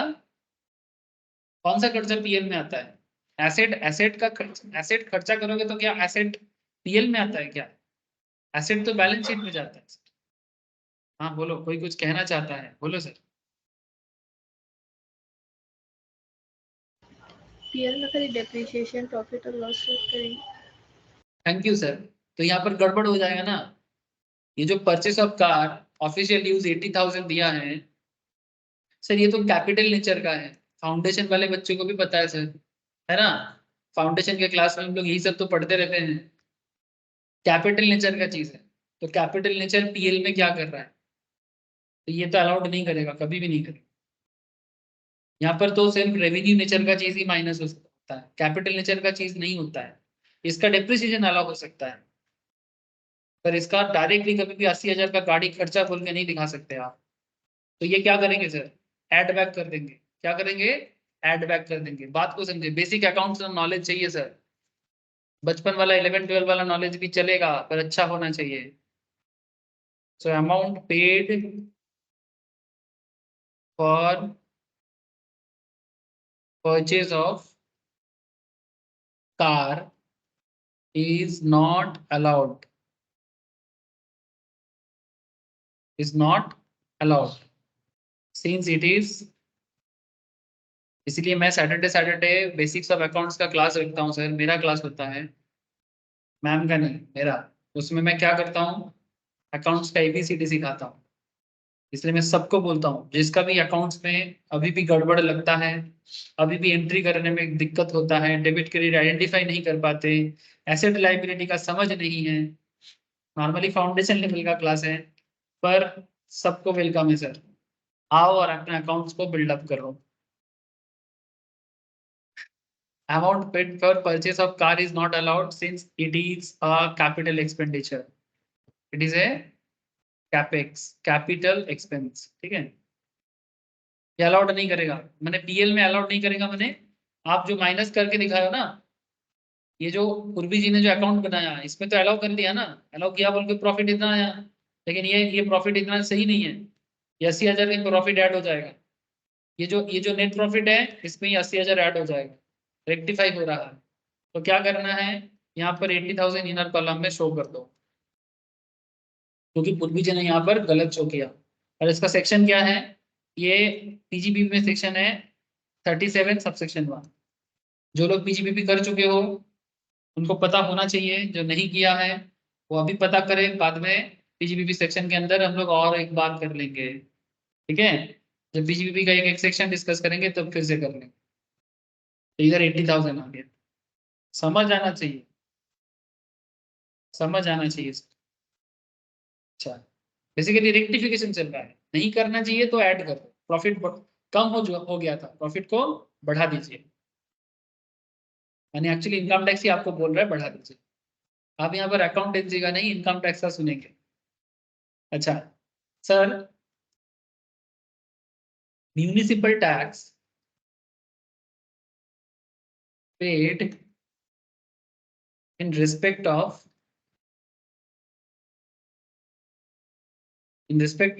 Residential house. मजाक देखो सर, पूर्वी जी यहाँ पर क्या किए हैं, या फिर पूर्वी जी का अकाउंटेंट, पूर्वी जी नहीं किया, पूर्वी जी का अकाउंटेंट ने कर दिया। Municipal tax paid in respect of house property, घर में आप रहते हो, उस घर का हाउस प्रॉपर्टी का टैक्स आप बिजनेस में खर्चा दिखाओगे? भाई जिस घर में हम रहते हैं उस घर का खर्चा मेरा बिजनेस का खर्चा है क्या? जिस घर में हम रहते हैं वो तो मेरा पर्सनल खर्चा है। खर्चा दिखाना है तो हाउस प्रॉपर्टी में दिखाएंगे, जो मैं ऑलरेडी शो किया हाउस प्रॉपर्टी इनकम पे, आपको अभी म्यूनिसिपल टैक्स माइनस करके दिखाया और उसके हिसाब से हाउस प्रॉपर्टी इनकम लिया। So there is a very important concept sir, कि जो म्यूनिसिपल टैक्स मेरा पर्सनल प्रॉपर्टी का है, रेसिडेंशियल प्रॉपर्टी का है, स्पेशली बिजनेस का नहीं है, वो बिजनेस में क्या कर रहे हैं, वो बिजनेस में क्या कर रहे हैं, तो ये रॉन्ग है, ये रॉन्ग रॉन्ग एक्सपेंस है। आप ये एक्सपेंस बिजनेस में नहीं दिखा सकते क्योंकि वो आपका बिजनेस का बिल्डिंग का खर्चा नहीं है। This is your residential property tax. Residential property का टैक्स बिजनेस में अलाउड नहीं करेगा, कभी भी इनकम टैक्स डिपार्टमेंट अलाउ नहीं करेगा। ये तो रॉन्ग हो जाएगा, एरर है, इसको भी ठीक करें। 3,000 में प्रॉफिट ऐड बैक कर दो, 3,000 में प्रॉफिट ऐड बैक कर दो सर, 3,000 में प्रॉफिट ऐड बैक कर दो, इनर कॉलम में ये भी ऐड हो जाएगा। 30,000 80,000 के साथ ये भी ऐड हो जाएगा। ये सब था सर, मेन मेन जो ऐड बैक करना चाहिए। और भी कुछ चीजें हैं, ठीक है, बताता हूँ, लेकिन इसको ना आप टोटल कर दो, और कुछ ऐसा नहीं है, ऐसा और कुछ है नहीं जो expense debited but not allowed, मैंने एक्चुअली पूर्वी जी ने एक्सपेंस को डेबिट किया पर इनकम टैक्स डिपार्टमेंट इसको अलाउ नहीं किया, ऐसा चीज था। तो 80,000 30,000 और 3,000, मैंने 8 3 11 और 3 14 1,13,000, ठीक है, 1,13,000, ये 1,13,000 इधर साइड आउटर कॉलम में निकाल दो, और 1,13,000 के साथ ये 9,28,224 को ऐड कर दो। क्या कर दो सर, ऐड कर दो। तो 9,28,224 आपका एज पर पीएल प्रॉफिट था, लेकिन उसके साथ ये सब भी आ जाएगा 1,13,000। तो ये ऐड करने के बाद आपका वैल्यूएशन हो जाएगा प्रॉफिट का 10,41,224। चेक करके देख लो सर, मैंने क्या किया, इस वैल्यू के साथ इस वैल्यू के साथ इस वैल्यू को ऐड किया, इस वैल्यू को ऐड किया, ये रेक्टिफाई हुआ, लेकिन अभी भी काम खत्म नहीं हुआ, और भी एडजस्टमेंट है, देखना है सर कहाँ कहाँ के एडजस्टमेंट। सर एक चीज देखो यहाँ पर, वन थिंग, और भी कुछ एडिशन बाकी। सर माइनस भी होता है, अगर क्वेश्चन में गिवन होगा ऐसा चीज तो मैं बताऊंगा आपको। कुछ चीजें माइनस भी होता है, गलती से इनकम दिखा दिया पर इनकम नहीं दिखाना चाहिए, ऐसा चीज भी होता है। अच्छा, और एक एडिशन का चीज है,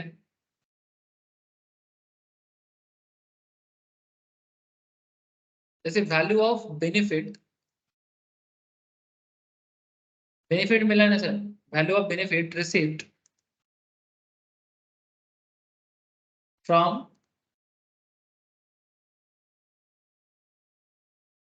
clients, value of benefit received from clients during the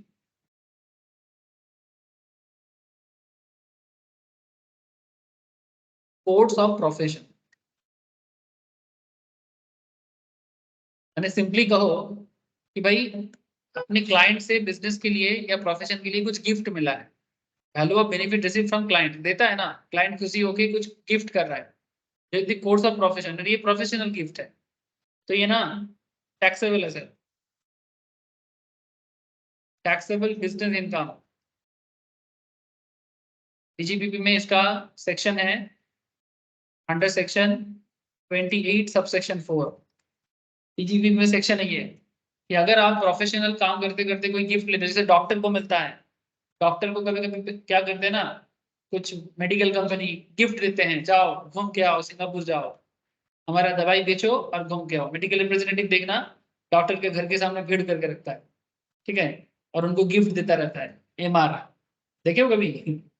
ठीक है, तो ये जो भी गिफ्ट आपको मिला है, ये कोई आपका थोड़ी ना कोई शादी ब्याह में मिला है, हाँ, कोई मैरिज सेरेमनी था, कोई सालगिरह था, या फिर कोई बर्थडे था, ऐसा कुछ नहीं है, इट्स अ प्रोफेशनल गिफ्ट। और ये सेक्शन 28 सबसेक्शन 4 में बिल्कुल टैक्सेबल है सर। ऐसा एक वैल्यू क्वेश्चन में गिवन था,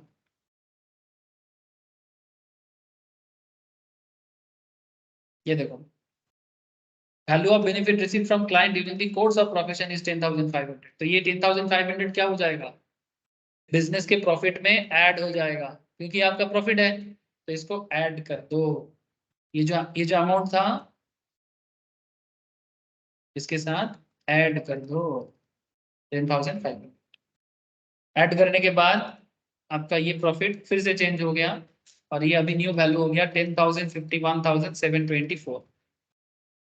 10,51,724, ठीक है, चेक कर लेना एक बार। बट अभी कहानी में ट्विस्ट है सर, कहानी अभी बाकी है मेरे दोस्त। क्या बाकी है सर? सर कुछ ऐसा इनकम इन्होंने दिखाया जो एक्चुअली उनका पीजीबीपी का इनकम नहीं है। तो जो पीजीबीपी का इनकम नहीं है वो पीजीबीपी में क्या कर रहा है, तो बेसिकली अकाउंटिंग गलत हो गया, ठीक है, ऐसा हो जाता है, ऐसा हो जाता है, पर इनकम टैक्स में आपको रेक्टिफाई करना पड़ता है। इनका आप यहाँ पर इनकम टैक्स के बिहाफ में काम कर रहे हो सर, अकाउंट्स के बिहाफ में नहीं, ठीक है, आप यहाँ पर इनकम टैक्स के बिहाफ में काम कर रहे हो, अकाउंट्स के बिहाफ में नहीं, इस बात का ध्यान रखिएगा। तो अभी हम लोग कुछ लेस आइटम को लेंगे, इसको बोलेंगे sir income credited but not taxable under PGPP. मतलब एक्चुअली ये पीजीपीपी का इनकम ही नहीं है, ये पीजीपीपी का इनकम ही नहीं है, फिर भी ये पीजीपीपी में कुछ शो कर दिया अकाउंटेंट ने। तो सर ये क्या हो गया, गड़बड़ हो गया, आपका इनकम ज्यादा दिखा रहा है, जैसे कि देयर आर लॉट्स ऑफ, तीन चार है सर, मैं आपको दिखाता हूँ। ये देखो, धीरे धीरे बता रहा हूँ, थोड़ा प्लीज माइंड को साफ रखिएगा। देखो ये मेरा इनकम पीएल है, इनकम एक्सपेंडिचर है, इसमें देखो डिविडेंड फ्रॉम इंडियन कंपनी से 10,524 इनकम हुआ है, और इस इनकम को बिजनेस का इनकम देखा है। गलत बात है सर, क्योंकि डिविडेंड इनकम अदर सोर्स का पार्ट होता है, तो अदर सोर्स हेड अलग है, as per income tax there is a different head other source, तो अदर सोर्स हेड अलग है, तो यहाँ क्या कर रहा है, तो अगर यहाँ पर आपने शो कर दिया तो यहाँ क्या करोगे, अभी रेक्टिफाई में क्या करोगे, हटा देंगे, और क्या, हटा देंगे, तभी तो तभी तो आपको काम दिया है डिपार्टमेंट ने, इनकम टैक्स डिपार्टमेंट ने, कि हटाओ। तो यहाँ पर लिखो dividend income from Indian company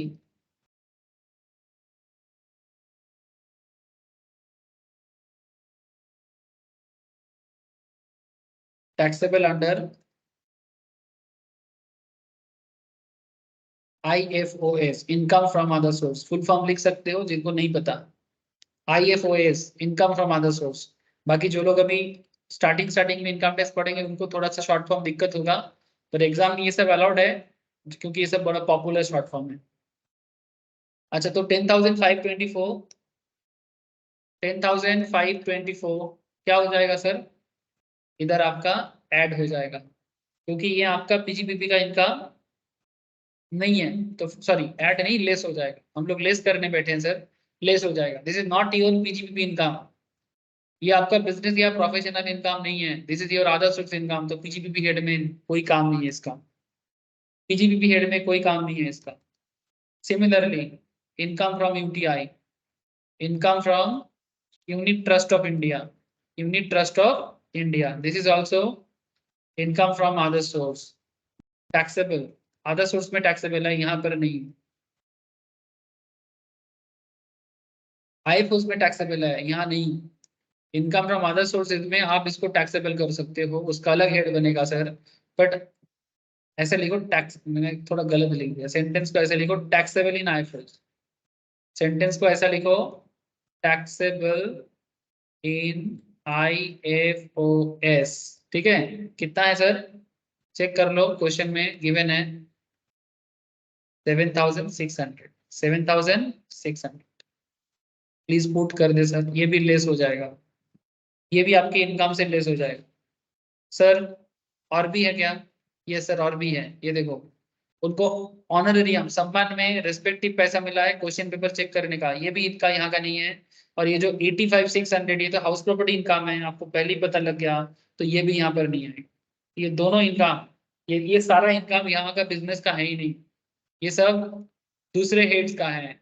लेकिन अकाउंटेंट ने यहाँ पर शो करके बिजनेस इनकम को कम दिखाने का कोशिश किया। लिख लो सर, ऑनोररियम माने सम्मान में जो मिलता है, फॉर वैल्यूएशंस ऑफ, या फिर देखो for question paper checking, for question paper checking 15,800, ये भी लेस हो जाएगा because this is also not your business income, ये भी टैक्सेबल इन अदर सोर्स। लिख दो सर, टैक्सेबल इन आईएफओएस, ये सब अदर सोर्स इनकम है।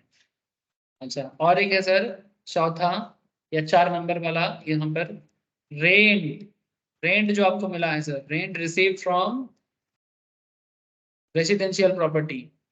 रेसिडेंशियल माने आपका घर का कोई हिस्सा आपने भाड़ा पे लगा दिया, रेसिडेंशियल प्रॉपर्टी, कितने का रेंट लिया सर? 85,600, 85,600 सर। ये आधा सो, ये हाउस प्रॉपर्टी हेड में जाएगा। रेंट रिसीव जो है ये हाउस प्रॉपर्टी का है, टैक्सेबल अंडर हाउस प्रॉपर्टी। तो यहाँ क्या कर रहा है, यहाँ क्या कर रहा है, सबको ऐड करो, सबको ऐड करो, जितना लेस आइटम है सबको ऐड करो, ये सारे अमाउंट को ऐड करो, 10,524, 7,600, 15,800, 85,600 सब ऐड करो, ऐड करके आउटर में लिखो, ऐड करके आउटर में लिखो।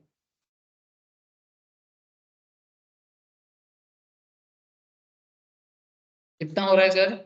सर मेरा आंसर आ रहा है सर 1,19,524। प्लीज आप लोग भी मुझे एक बार कंफर्म करो, क्या आप लोगों का भी 1,19,524 आया है?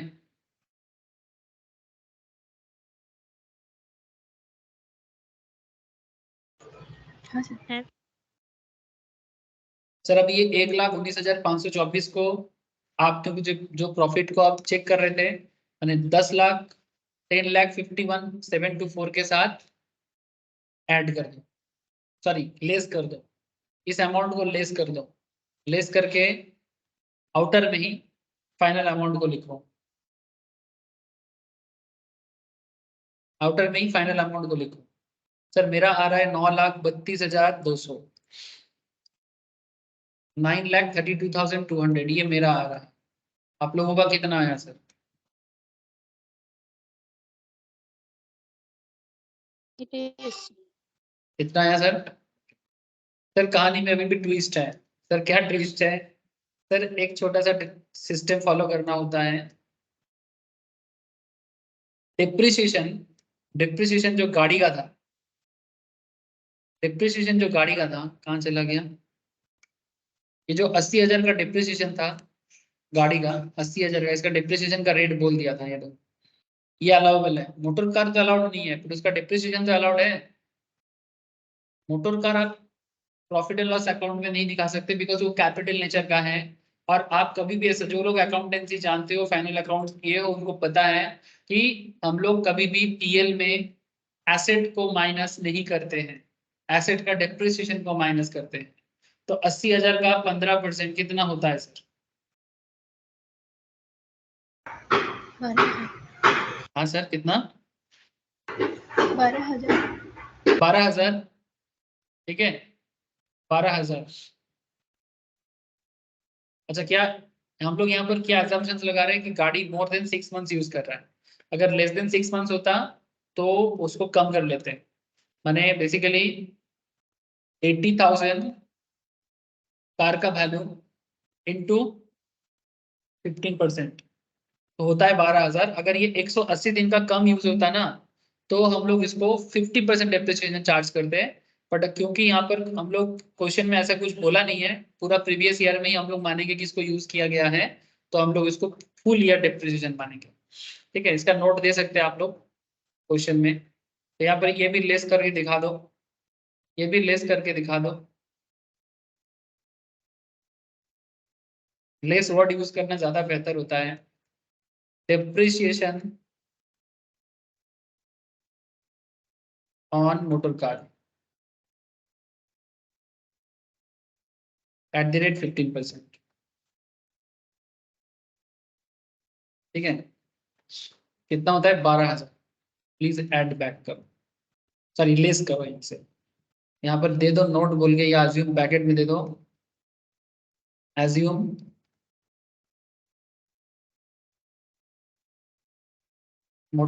Asset use for, asset use for greater than 180 days. अगर साल में 180 दिन के ऊपर होता है किसी एसेट का यूज, तो पूरा साल भर का डिप्रिसिएशन चार्ज होगा। ठीक है, और अगर 6 महीने 180 के कम है, तो फिर आधा डिप्रिसिएशन चार्ज होता है। ठीक है, ये पीजीपीपी में सिखाया जाता है। फॉर ग्रेटर देन 180 डेज, ये assumption करती है। ठीक है, क्योंकि क्वेश्चन में कुछ बोला नहीं था। एज पर सेक्शन 32 सबसेक्शन 1, ये डिप्रिसिएशन का सेक्शन है पीजीपीपी हेड में। ठीक है सर, तो कितना आया मुझे बताओ? 9,20,200 आएगा। क्या आया आप लोगों का? 9,20,200। ठीक है, अब क्या करें सर? ये हो गया वर्किंग नोट पीजीपीपी का। अब फिर से जाएंगे वहीं पर। मेहनत का कम फल रंग लाता है सर। क्या रंग लाया? हमें पीजीपीपी इनकम मिल गया। बढ़िया है सर।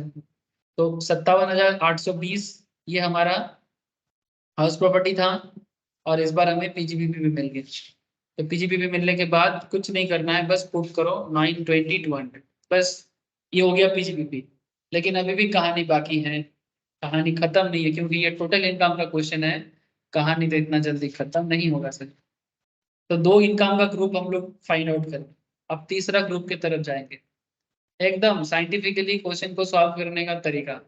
प्रैक्टिस आपका स्पीड बढ़ाएगा, बट अगर प्रैक्टिस नहीं होगा तो आप एग्जाम टाइम में भी स्लो पड़ जाओगे। मेहनत है sir. Income from other source, आप लोगों को क्वेश्चन देख के ही पता लग गया है कि there are lots of other source income, है ना? तो इसका भी वर्किंग नोट एक बना के फटाफट फटाफट पुट कर दो, फटाफट पुट कर दो। Working note 3। इन्होंने देखो क्या क्या अदर सोर्स कमाया, अब सबको पता है sir.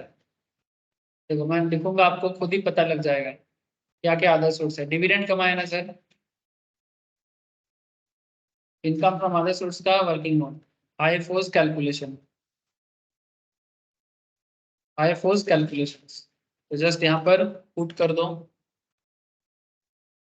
Dividend on shares from Indian company, dividend on shares from Indian company.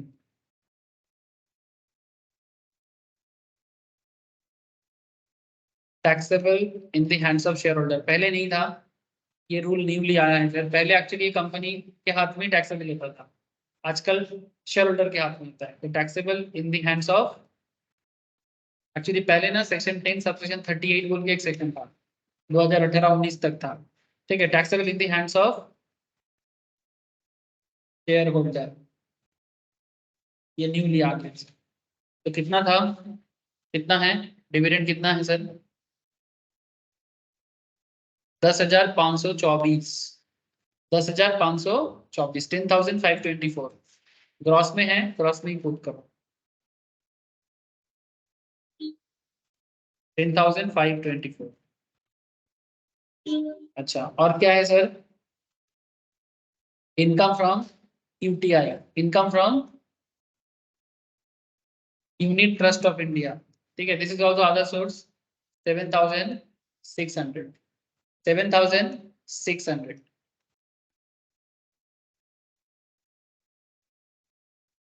Income from UTI हो गया। फिर क्या है सर? इसके बाद है, जो क्वेश्चन पेपर चेक किया उसका भी है, उसे भी दे दो। ऑनरेरियम,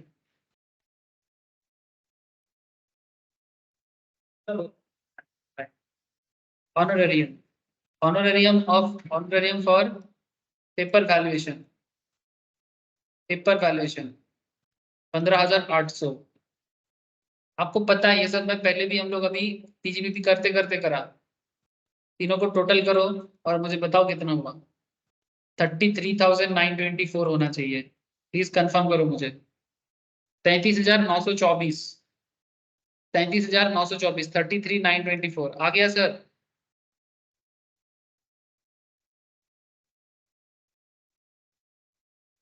तो यहाँ पर अगेन पुट कर, नहीं आया क्या? है सर। 33,924 आउटर कॉलम में कर दो, क्योंकि इसमें और कुछ है नहीं। आउटर कॉलम में 33,924, ये दोनों है, एक दो, और इधर आ गया 33,924। सर ग्रॉस टोटल इनकम आ गया, और कुछ हेड में और कुछ नहीं है। ये पूरा क्वेश्चन में जितना हेड्स था वो कैलकुलेशन हो गया। मिस पूर्वी जी का सारा हेड हो चुका है, एडजस्टमेंट भी देख चुके हैं हम लोग।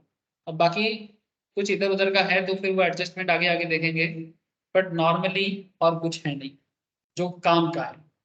ठीक है, तो सर हाँ बोलो सर। सर टैक्स पेबल कितना है? हाँ आंसर बोल रहे हो तो? हाँ सर। टैक्स पेबल आपका 45,793 है। हाँ सर। ठीक है, ओके, सनन का आंसर आ गया, वेरी गुड सर। अच्छा, देखो सर, अब इसमें क्या करेंगे, टोटल इनकम को कैलकुलेट करेंगे। तो ग्रॉस टोटल इनकम कितना आ जाएगा?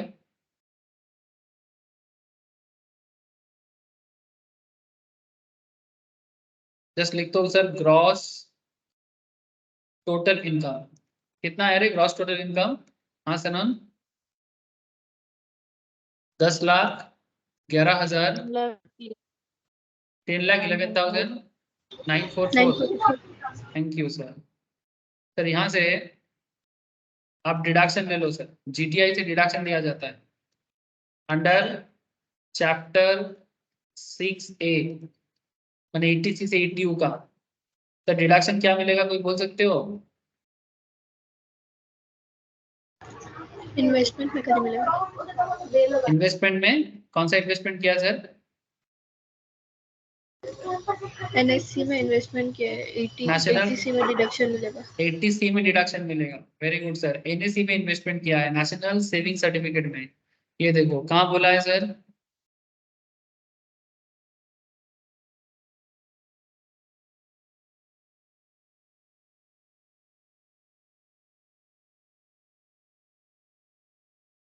कौन से पॉइंट में बोला है सर?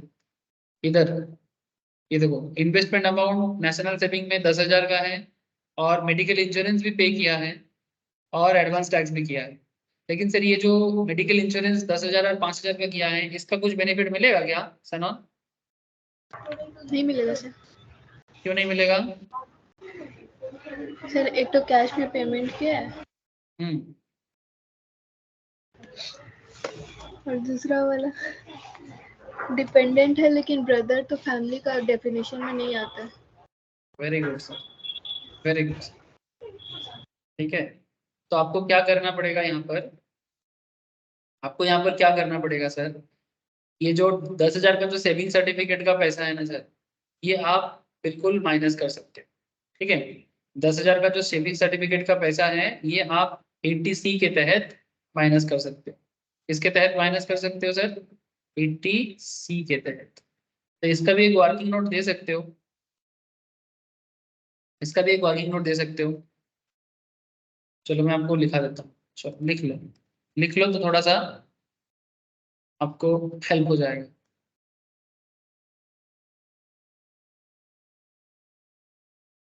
सबसे पहले ना एक काम कर सकते हो, इसमें यहाँ पर लिख लो पहले, यहाँ पे रिडक्शन अंडर चैप्टर 6 है, फिर यहाँ पे दे दो वर्किंग नोट 4। ठीक है, फिर वर्किंग नोट 4 में जाते हैं, बनाते हैं वर्किंग नोट 4 में। वर्किंग नोट 4 को बनाते हैं, इसमें लिखो deduction under section, basically deduction under section 80C मिला है। जो लोग डिडक्शन का हेड अभी तक नहीं पढ़े कोई बात नहीं सर, डिडक्शन का पूरा हेड है सर 80C से 82 का। इसमें मेन हेडिंग क्या होगा? डिडक्शन अंडर चैप्टर 6A, इसके तहत आपको डिडक्शन मिलेगा। ठीक है, यानी इस हेड के अंदर, तो 80C के अंदर आपको 10,000 का सेविंग सर्टिफिकेट में जो आप दिए हो ना, 1.5 लाख तक नॉर्मली अवेलेबल होता है, 10,000 तो आराम से अवेलेबल हो जाएगा। And deduction under section 80D, जो मेडिकल इंश्योरेंस का पेमेंट आपने किया, वो नॉर्मली तो मिलता है पर यहाँ पर नहीं मिलेगा।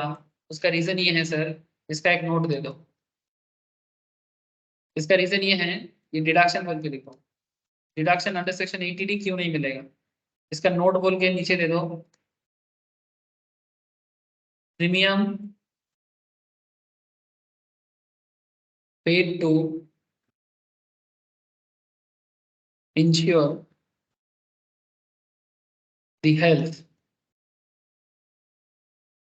Of brother is not eligible,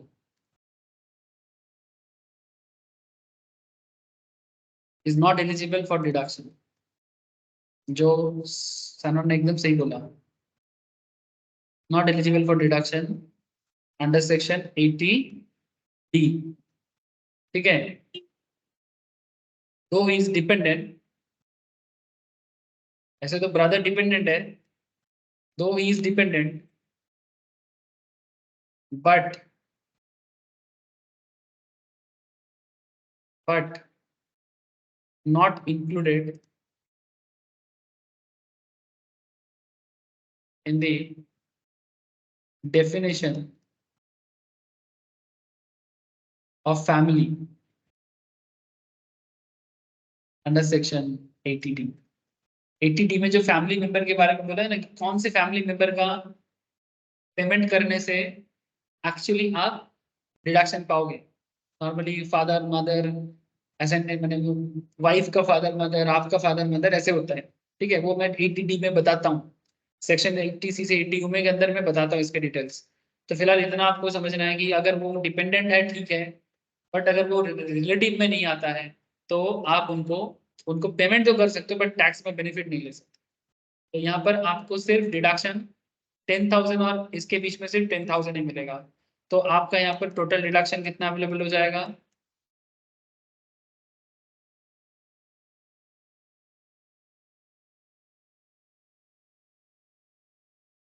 total deduction कितना हो जाएगा सर? 10,000।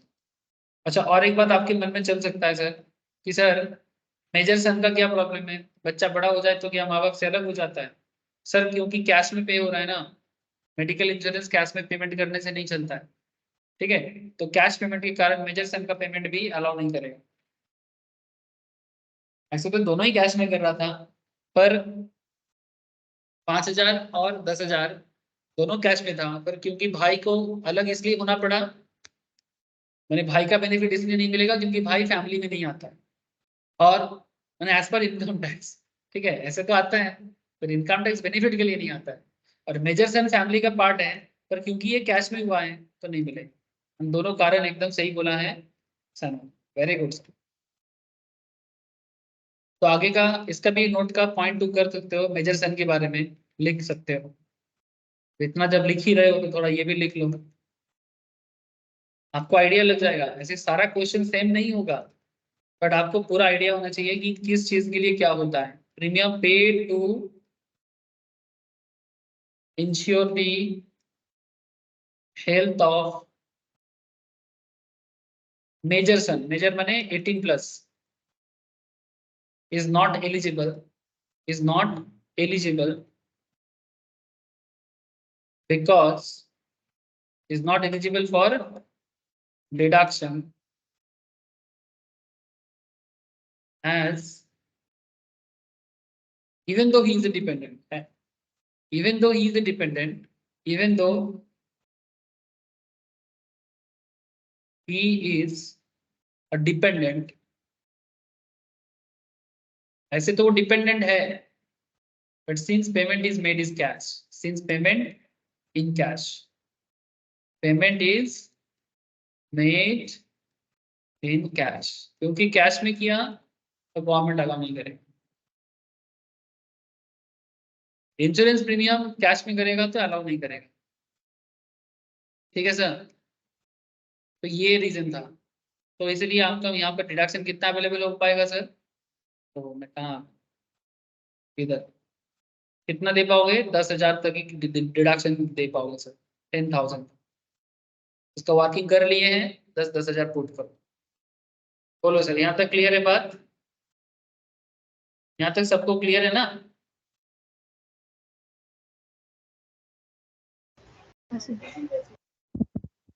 ओके। अच्छा, अभी भी कहानी में कुछ है सर? हाँ सर, कहानी अभी बाकी है। तो 10,11,944 से डिडक्शन मिल गया 10,000 का, तो आपका टोटल इनकम कितना होगा? जिस चीज के लिए इतना मेहनत उसका बताओ, टोटल इनकम कितना हुआ?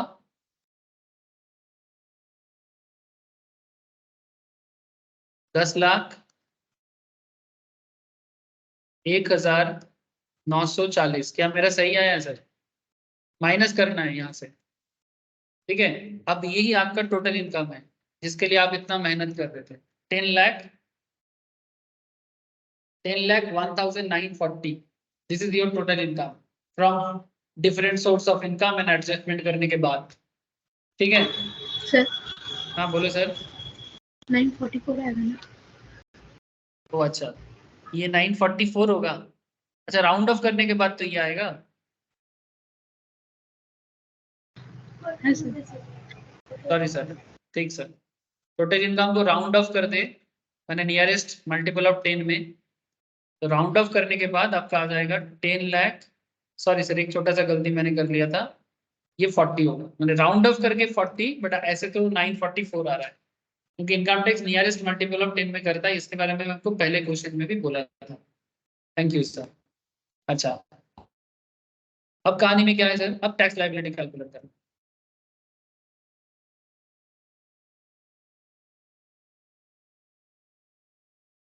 Tax on total income, just slab use करो, रेगुलर वाला यूज करो सर। अप टू 2,50,000 @nil, यानी no tax is there. Greater than 2,50,000 to 5,00,000 @5%। इसका वैल्यूएशन हो जाता है सर 12,500, है ना सर? इनर कॉलम भी रख लो, यहाँ पर भी दो बना लो सर रुपीज का। 12,500, 12,500। फिर ग्रेटर देन 5,00,000 to 10,00,000, इसमें आपका लाइबिलिटी होता है 20% का, इसका अमाउंट हो जाएगा 1,00,000 करके देख सकते हो। गैप में 2.5 से 5, 5%, 5 से 10, 20%, तो 5,00,000 से 10,00,000 की गैप भी 20%, तो 20% मैंने आपका होता है 1,00,000। और ग्रेटर देन 10,00,000 टू 10,00,000 1,940 @ हो जाएगा आपका 30%। कितना हो जाएगा सर? ये माने गैप होता है 1940 पे, 1940 पे 1940 पे 30%, 582 টাকা। ठीक है, 582 টাকা है ना सर? 582, तो जस्ट पुट इट हियर 582। तो 12,500, 1,00,000 एंड 582 सबको मैच कर दो, सबको मैच कर दो सर। तो आपका वैल्यूएशन आता है 1,13,082। This is your normal liability. अब इसके साथ ऐड होगा, इसके साथ ऐड हो जाएगा एडुकेशन एंड हेल्थ सेस, ये तो कॉमन है, एडू एंड हेल्थ सेस 4%। इसके ऊपर, हाँ इसके ऊपर 1,13,082 के ऊपर, तो 1,13,082 इंटू 4%, 4523, राउंड पे ले लो सर, 4523 ऐड कर दो, तो आ जाएगा 1,17,000, 17,605। This is your total tax liability, total tax, this is your total tax liability. लेकिन सर कहानी अभी बाकी है, क्या बाकी है सर? एडवांस टैक्स है ना। देखो क्वेश्चन में गिवन था, C has paid 70,000 towards advance tax during previous year 22-23। मैं आपको कल ही बोला था ये स्टडी वाला क्लास में कि जिस साल का टैक्स, प्रीवियस ईयर का टैक्स, अगर प्रीवियस ईयर में कोई भी अमाउंट पे हो जाता है उसे एडवांस टैक्स कहते हैं। TDS TCS भी एडवांस टैक्स की तरह ही होता है। मैं डिटेल्स चर्चा करूंगा जब चैप्टर आएगा, एडवांस टैक्स के ऊपर डिटेल्स डिस्कशन भी करूंगा सर। लेकिन फिलहाल इतना समझना है कि एडवांस टैक्स अगर पहले मेरा दिया हुआ है तो उसका क्रेडिट मुझे अभी मिल जाएगा। तो बेसिकली कुछ नहीं करना है आपको, बस एक छोटा सा काम करना है सर। आपका जो लाइबिलिटी है यहाँ से आप एडवांस टैक्स को माइनस कर दो जो आप ऑलरेडी पे कर चुके हो। एडवांस टैक्स पेड ये माइनस हो जाएगा, कितने अमाउंट में? 70,000, क्योंकि ऑलरेडी आप ये अमाउंट पे कर चुके हो, इसका कैलकुलेशन आप कर लिए थे इसके अंदर, तो इसलिए वो अमाउंट इधर माइनस होगा। तो इसको करने के बाद कितना होता है सर? वो अच्छा और भी कुछ है क्या? TDS का भी कुछ था? ओ अच्छा अच्छा, एक चीज है यहाँ सर, डिविडेंड इनकम जो है, डिविडेंड इनकम पे TDS और UTI पे TDS, डिविडेंड पे TDS और UTI पे TDS।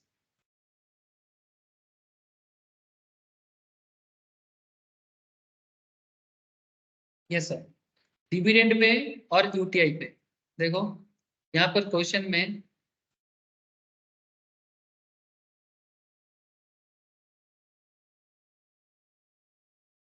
ये जो 10,524 है ना सर, ये जो 10,524 का डिविडेंड इनकम है ये ग्रॉस में दिया है ना।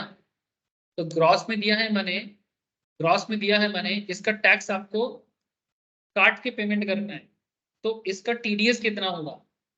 इसके लिए ना सेक्शन 194 में आपको एक बार जाना चाहिए, जो TDS का सेक्शन है, और 194 के जो UTI का सेक्शन है।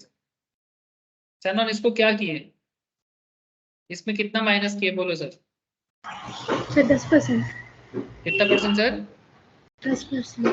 10%। इसका @10% TDS काटा जाता है। ये सेक्शन 194 में बोला गया है सर। ये कहाँ बोला गया है? TDS का एक अलग चैप्टर है, वहां पर है TDS TCS का। तो 10,524 का 10% जितना होगा उतना आपका माइनस हो जाएगा। तो ग्रॉस में दिया है ना, तो टैक्स काट के आपको मिलेगा, तो ये सब काट के दिया जाएगा। तो ये आपके हाथ से काट के आपको पेमेंट करेगा। जब भी आपको डिविडेंड पे करेगा, TDS डिडक्ट करेगा आपके ऊपर बेस करके, तो आप उसका क्रेडिट ले सकते हो। तो वही बात यहाँ पर भी करना है सर। Very good sir. तो एडवांस टैक्स पेड हो गया, यहाँ से और भी चीजें माइनस करना है, लाइक TDS का, लाइक TDS माइनस करना है, क्योंकि ये भी आपका इनकम का ही टैक्स है, ये भी आपका इनकम का ही टैक्स हुआ ना। तो आप यहाँ पर एक काम करो सर, माइनस कर दो TDS on dividend income,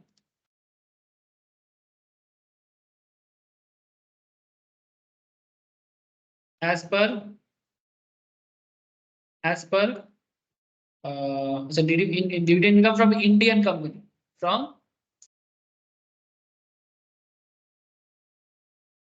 Indian company. Don't worry sir, हम लोग टीडीएस चैप्टर पढ़ेंगे, ठीक है। तो वहां पर मैं आपको बताऊंगा टीडीएस कब कब क्या लगता है। तो इधर 10% लगता है, ये फिलहाल मैं आपको बता रहा हूँ, रूल है। तो TDS on dividend from Indian, income from Indian company under section 194, तो ये आपका अमाउंट हो जाएगा 1052 का, 10% करके। सिमिलरली और एक वैल्यू भी आ जाएगा। अच्छा, इधर मेरा जगह खत्म हो गया। 1052, और यूटीआई का भी लिख लो सर, यूटीआई का भी लिख लो लेस करके 760, और दोनों को मिला के आउटसाइड में लिख दो 1812। तो इधर 70,000 और इधर 1812, दोनों को माइनस करो, 70,000 को और 1812 को, 1,17,605 से माइनस करो, कितना रहे। मैंने आपको बस इतना माइनस करना है,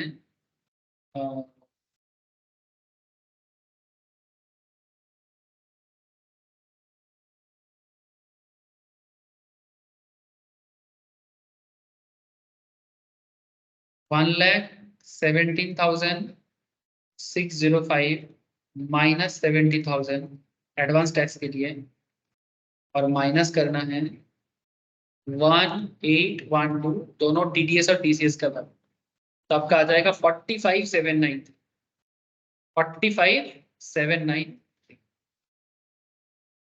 45,793।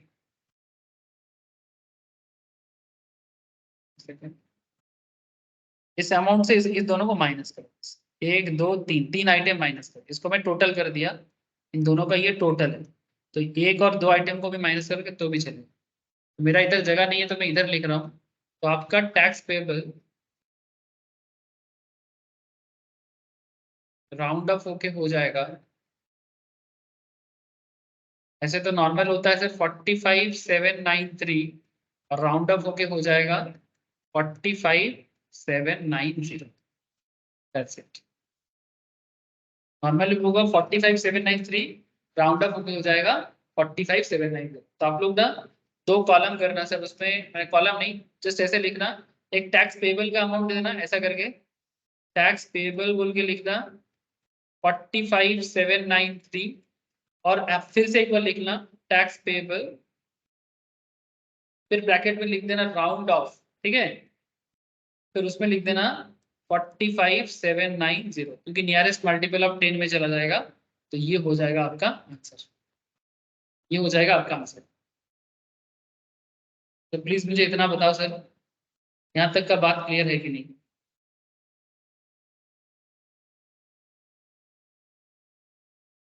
हेलो, मुझे इतना बता दीजिए सर कि अभी तक जो किए समझ में आया, ये सब नो, कि कैसे एक कंप्लीट तरीके से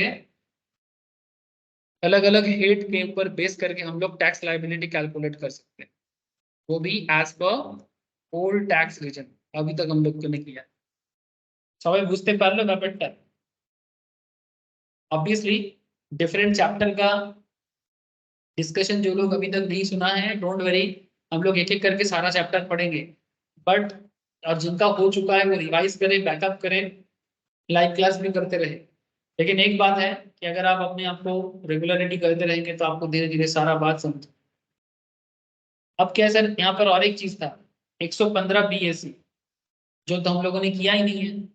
तो अभी कुछ नहीं है, काम बहुत आसान हो गया, सिंप्लीफाइड हो गया बात, बात बहुत सिंप्लीफाइड हो गया। अब एक छोटा सा काम करो, क्योंकि यहाँ पर मिस पूर्वी जी कौन सा स्कीम अप्लाई करेगा, इसके बारे में कोई डिसीजन नहीं था, और क्वेश्चन में भी बोला नहीं था कि 115 बीएससी अप्लाई नहीं कर सकता है। तो अगर क्वेश्चन ऐसा पहले से कुछ नहीं बोलेगा तो आप इसको अलग अलग करके देख सकते हो। तो इंटरेस्टिंगली हम लोग का ग्रॉस टोटल इनकम कैलकुलेट हो चुका है ना सर।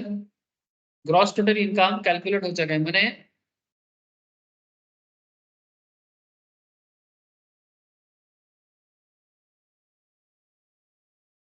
10 लाख, एक सेकेंड,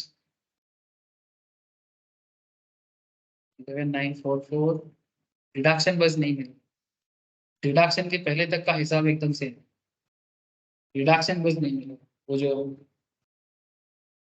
चैप्टर 6 का डिडक्शन वो नहीं मिलता 115 बीस, बाकी सब कुछ सही। सुनो सुनो, खेल बहुत सिंपल है।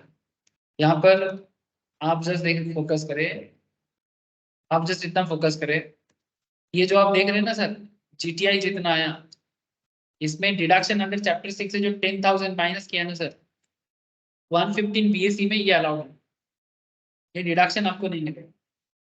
तो आपका टोटल इनकम जो आपका जीटीआई है वही होगा, और उसी के ऊपर टैक्स लायबिलिटी कैलकुलेट होगा। ठीक है, लेकिन आपको स्लैब में बेनिफिट मिलेगा, और एडवांस टैक्स टीडीएस का आपको सिमिलर काइंड ऑफ बेनिफिट मिलेगा। तो आपको बस कितना करना है, इसी जीटीआई से 115 बीएससी का हिसाब लगाना है और टैक्स लायबिलिटी कैलकुलेट करना है, और फटाफट बताओ कि अगर वो 115 बीएससी अप्लाई करता है, अगर वो 115 बीएससी अप्लाई करता है तो उसका टैक्स लायबिलिटी कितना होगा, इतना सा बताओ।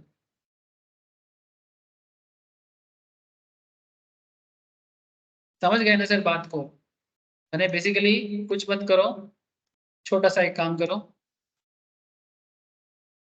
कंप्यूटेशन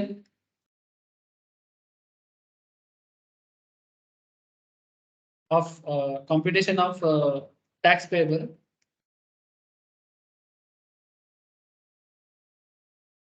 in accordance with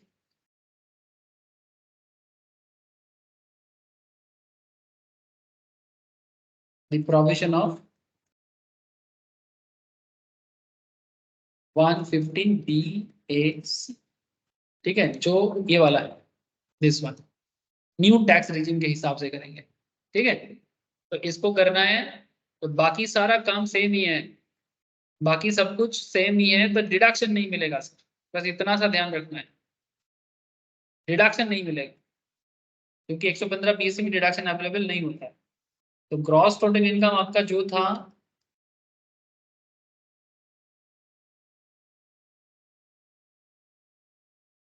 उसे तो दिखाना ही पड़ेगा, like 10,000, sorry 10,11,944।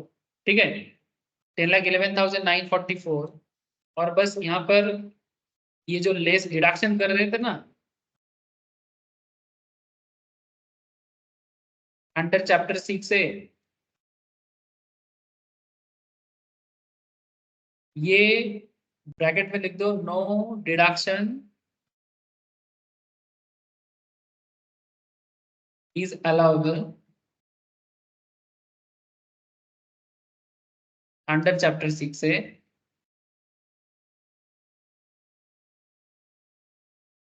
by virtue of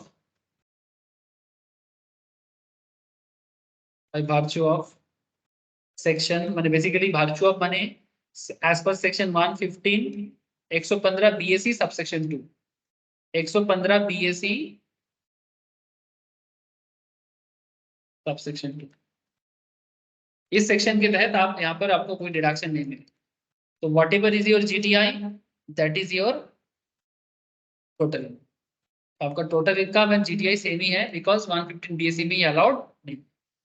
तो आपका टोटल इनकम हो जाएगा 10,11,944, और इसको आप जब राउंड ऑफ कर दोगे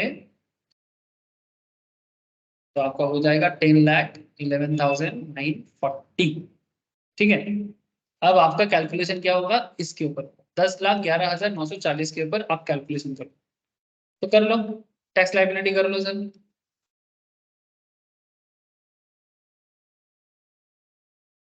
10,11,940 ये आपका इनकम है। तो आपको क्या करना है, अप टू 2,50,000,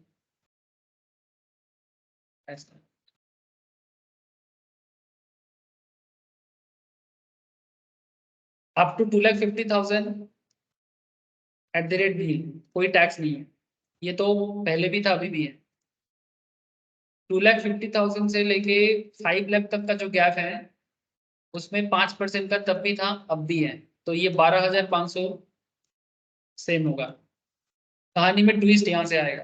अब नेक्स्ट स्लैब जो है ना सर, वो 5 लाख से 7.5 लाख का है, 5 से 7.5, 10% का टैक्स स्लैब है। ये देखो 5 लाख से 7.5, 10% स्लैब है, तो आपको भी वही करना चाहिए।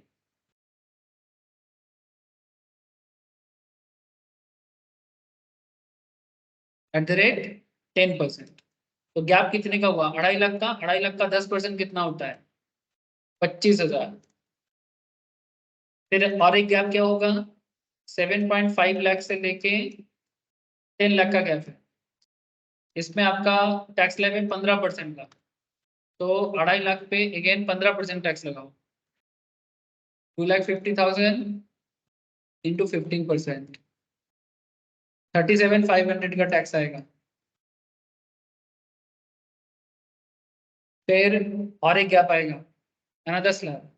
10 लाख से लेके 10 लाख से लेके 10,11,940, इस पे लगेगा 20% का। इस पे लगेगा 20% का। तो बेसिकली 11,940 पे 20%, 11,940 पे 20%, 2,388, 2,388।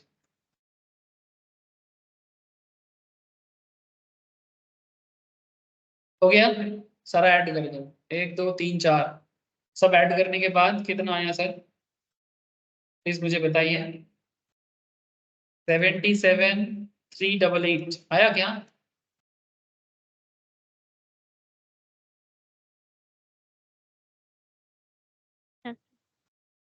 हेल्थ एंड एडू 4% यहाँ भी आएगा। 77,388 पे 4%, 77,388 पे 4%, 3095/96 है उसके बाद। ठीक है, 3096 ऐड करने के बाद, आपका आ जाएगा 80,484। ठीक है, ये होगा आपका टोटल टैक्स लायबिलिटी। यहां से माइनस करो एडवांस टैक्स 70K में 70,000 का, माइनस करो TDS ऑन शेयर @10% करके आ जाएगा आपका 1,052। और आपका क्या था? TDS था और UTI था, है ना? दोनों दोनों दोनों का TDS था, TDS और UTI दोनों ग्रॉस में दिया था, तो नेट में कन्वर्ट हो जाएगा।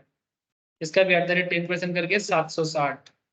सब कुछ माइनस करो, 70,000, 10,000, 1,052 और 76, 760, सॉरी 760। ये 80,000 से माइनस करे प्लीज। ये टोटल हो जाता है आपका, इन दोनों को मिला के हो जाएगा 1,812। तो कितना आएगा सर?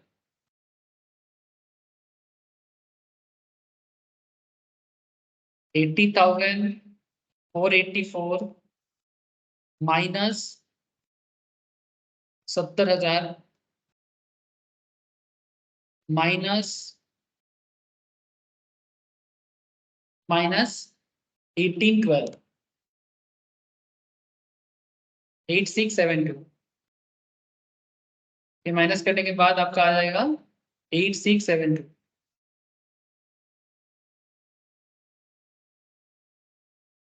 8672 इसको राउंड ऑफ करने से मैंने, आप ऐसे लिखोगे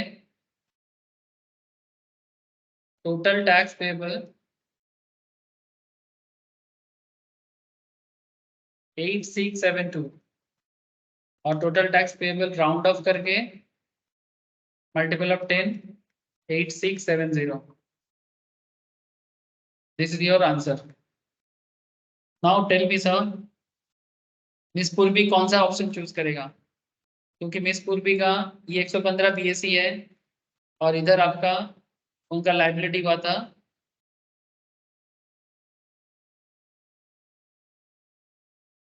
कितना हुआ था सर लाइबिलिटी? नॉर्मल केस में, रेगुलर में कितना हुआ था? 45,000। यस सर बोलो। 115 BSc चूज करेंगे। 45,790 हुआ था, तो ऑब्वियसली 115 BSc उनको चूज करना चाहिए। बस एक चीज है कि एक बार चूज करेगा तो अगला असेसमेंट ईयर में भी इसी में रहना पड़ेगा, क्योंकि इनका डिडक्शन इतना कुछ था नहीं तो बोल के ये बेनिफिट ले लिया। अगर डिडक्शन रहता 80 से 80 होगा तो शायद वो रेगुलर में ही रहता है। रेगुलर में रहने से डिडक्शन अवेलेबल होता है, लेकिन आपको अगर आप 115 बीएससी में जाओगे तो आपको डिडक्शन अवेलेबल नहीं होगा। ठीक है, ये इसी यही चक्कर है। तो आप देख लो कि टैक्स क्लाइंट का क्या सिचुएशन है, तो इसलिए आप लिख सकते हो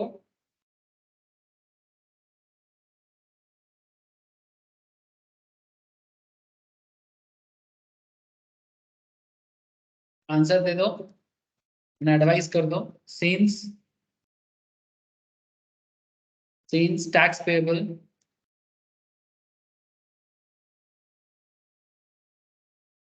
as per section 115 BSE is lower than regular provision,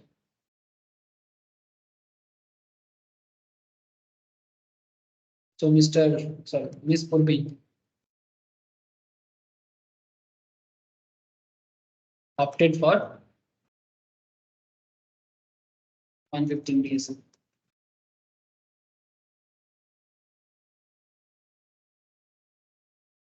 बस इतना सा लिख दो। ठीक है सर, सबको समझ में आया? बहुत दिन से आप लोग सुन रहे थे 115 बीएससी 115 बीएससी, आज दोनों का कंपेयर हो गया। 115 बीएससी कब यूज करना चाहिए चेक करके देखना पड़ता है, ऐसा नहीं कि कोई ऐसा ना दिमाग में भर ले कि सर 115 बीएससी ज्यादा बेहतर है। डिपेंड करता है case to case, tax payer के ऊपर डिपेंड करता है कि अगर आपके पास डिडक्शन अवेलेबल है तो आप रेगुलर में रहो तो शायद आपको बेनिफिट है।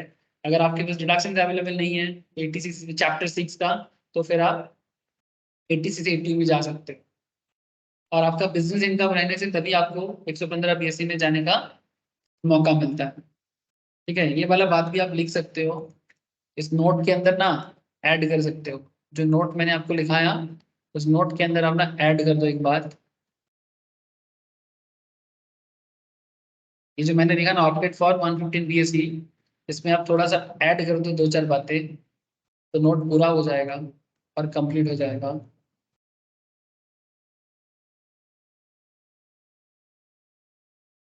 Miss Purvi has to exercise her option, माने चूज करने का ऑप्शन जो है, option on or before due date of filing of return, due date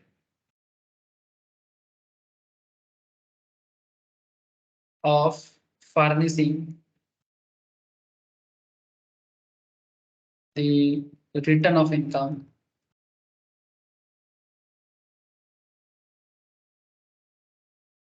that is 31st October 2023। इस डेट से पहले उनको रिटर्न फाइल करना पड़ेगा। ठीक है, इस डेट से पहले डिसाइड करना। In her case she is liable to get her books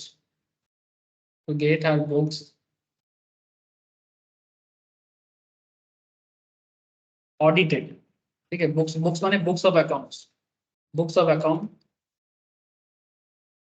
audited माने ऑडिटर से करवाना पड़ेगा, खुद चार्टर्ड अकाउंटेंट नहीं कर सकता, किसी और से करवाना पड़ेगा, ऑडिटेड। ठीक है, फर्दर और एक बात है, further since C is having business income माने PGPP income during PY 22-23, if C, अगर उन्होंने 115 बीएससी ले लिया, इफ सी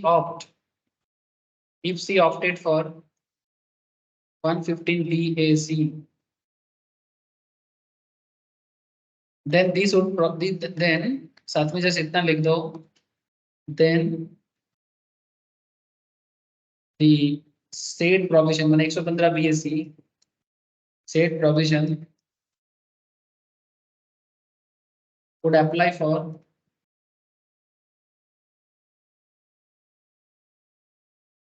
subsequent और इसके बाद वाला ईयर में भी लगेगा subsequent assessment year as well.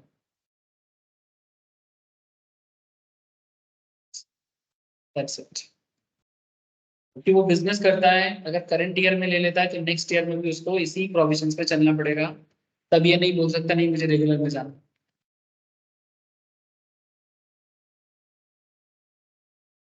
ठीक है सर, देख लिया ना आप लोगों ने?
ठीक है सर, बाय। वो ऑटोमेटिक ऑफ हो गया। ओके सर, ऑटोमेटिक थोड़ा कैंसिल हो गया। Okay sir, okay, thank you sir. ठीक है सर।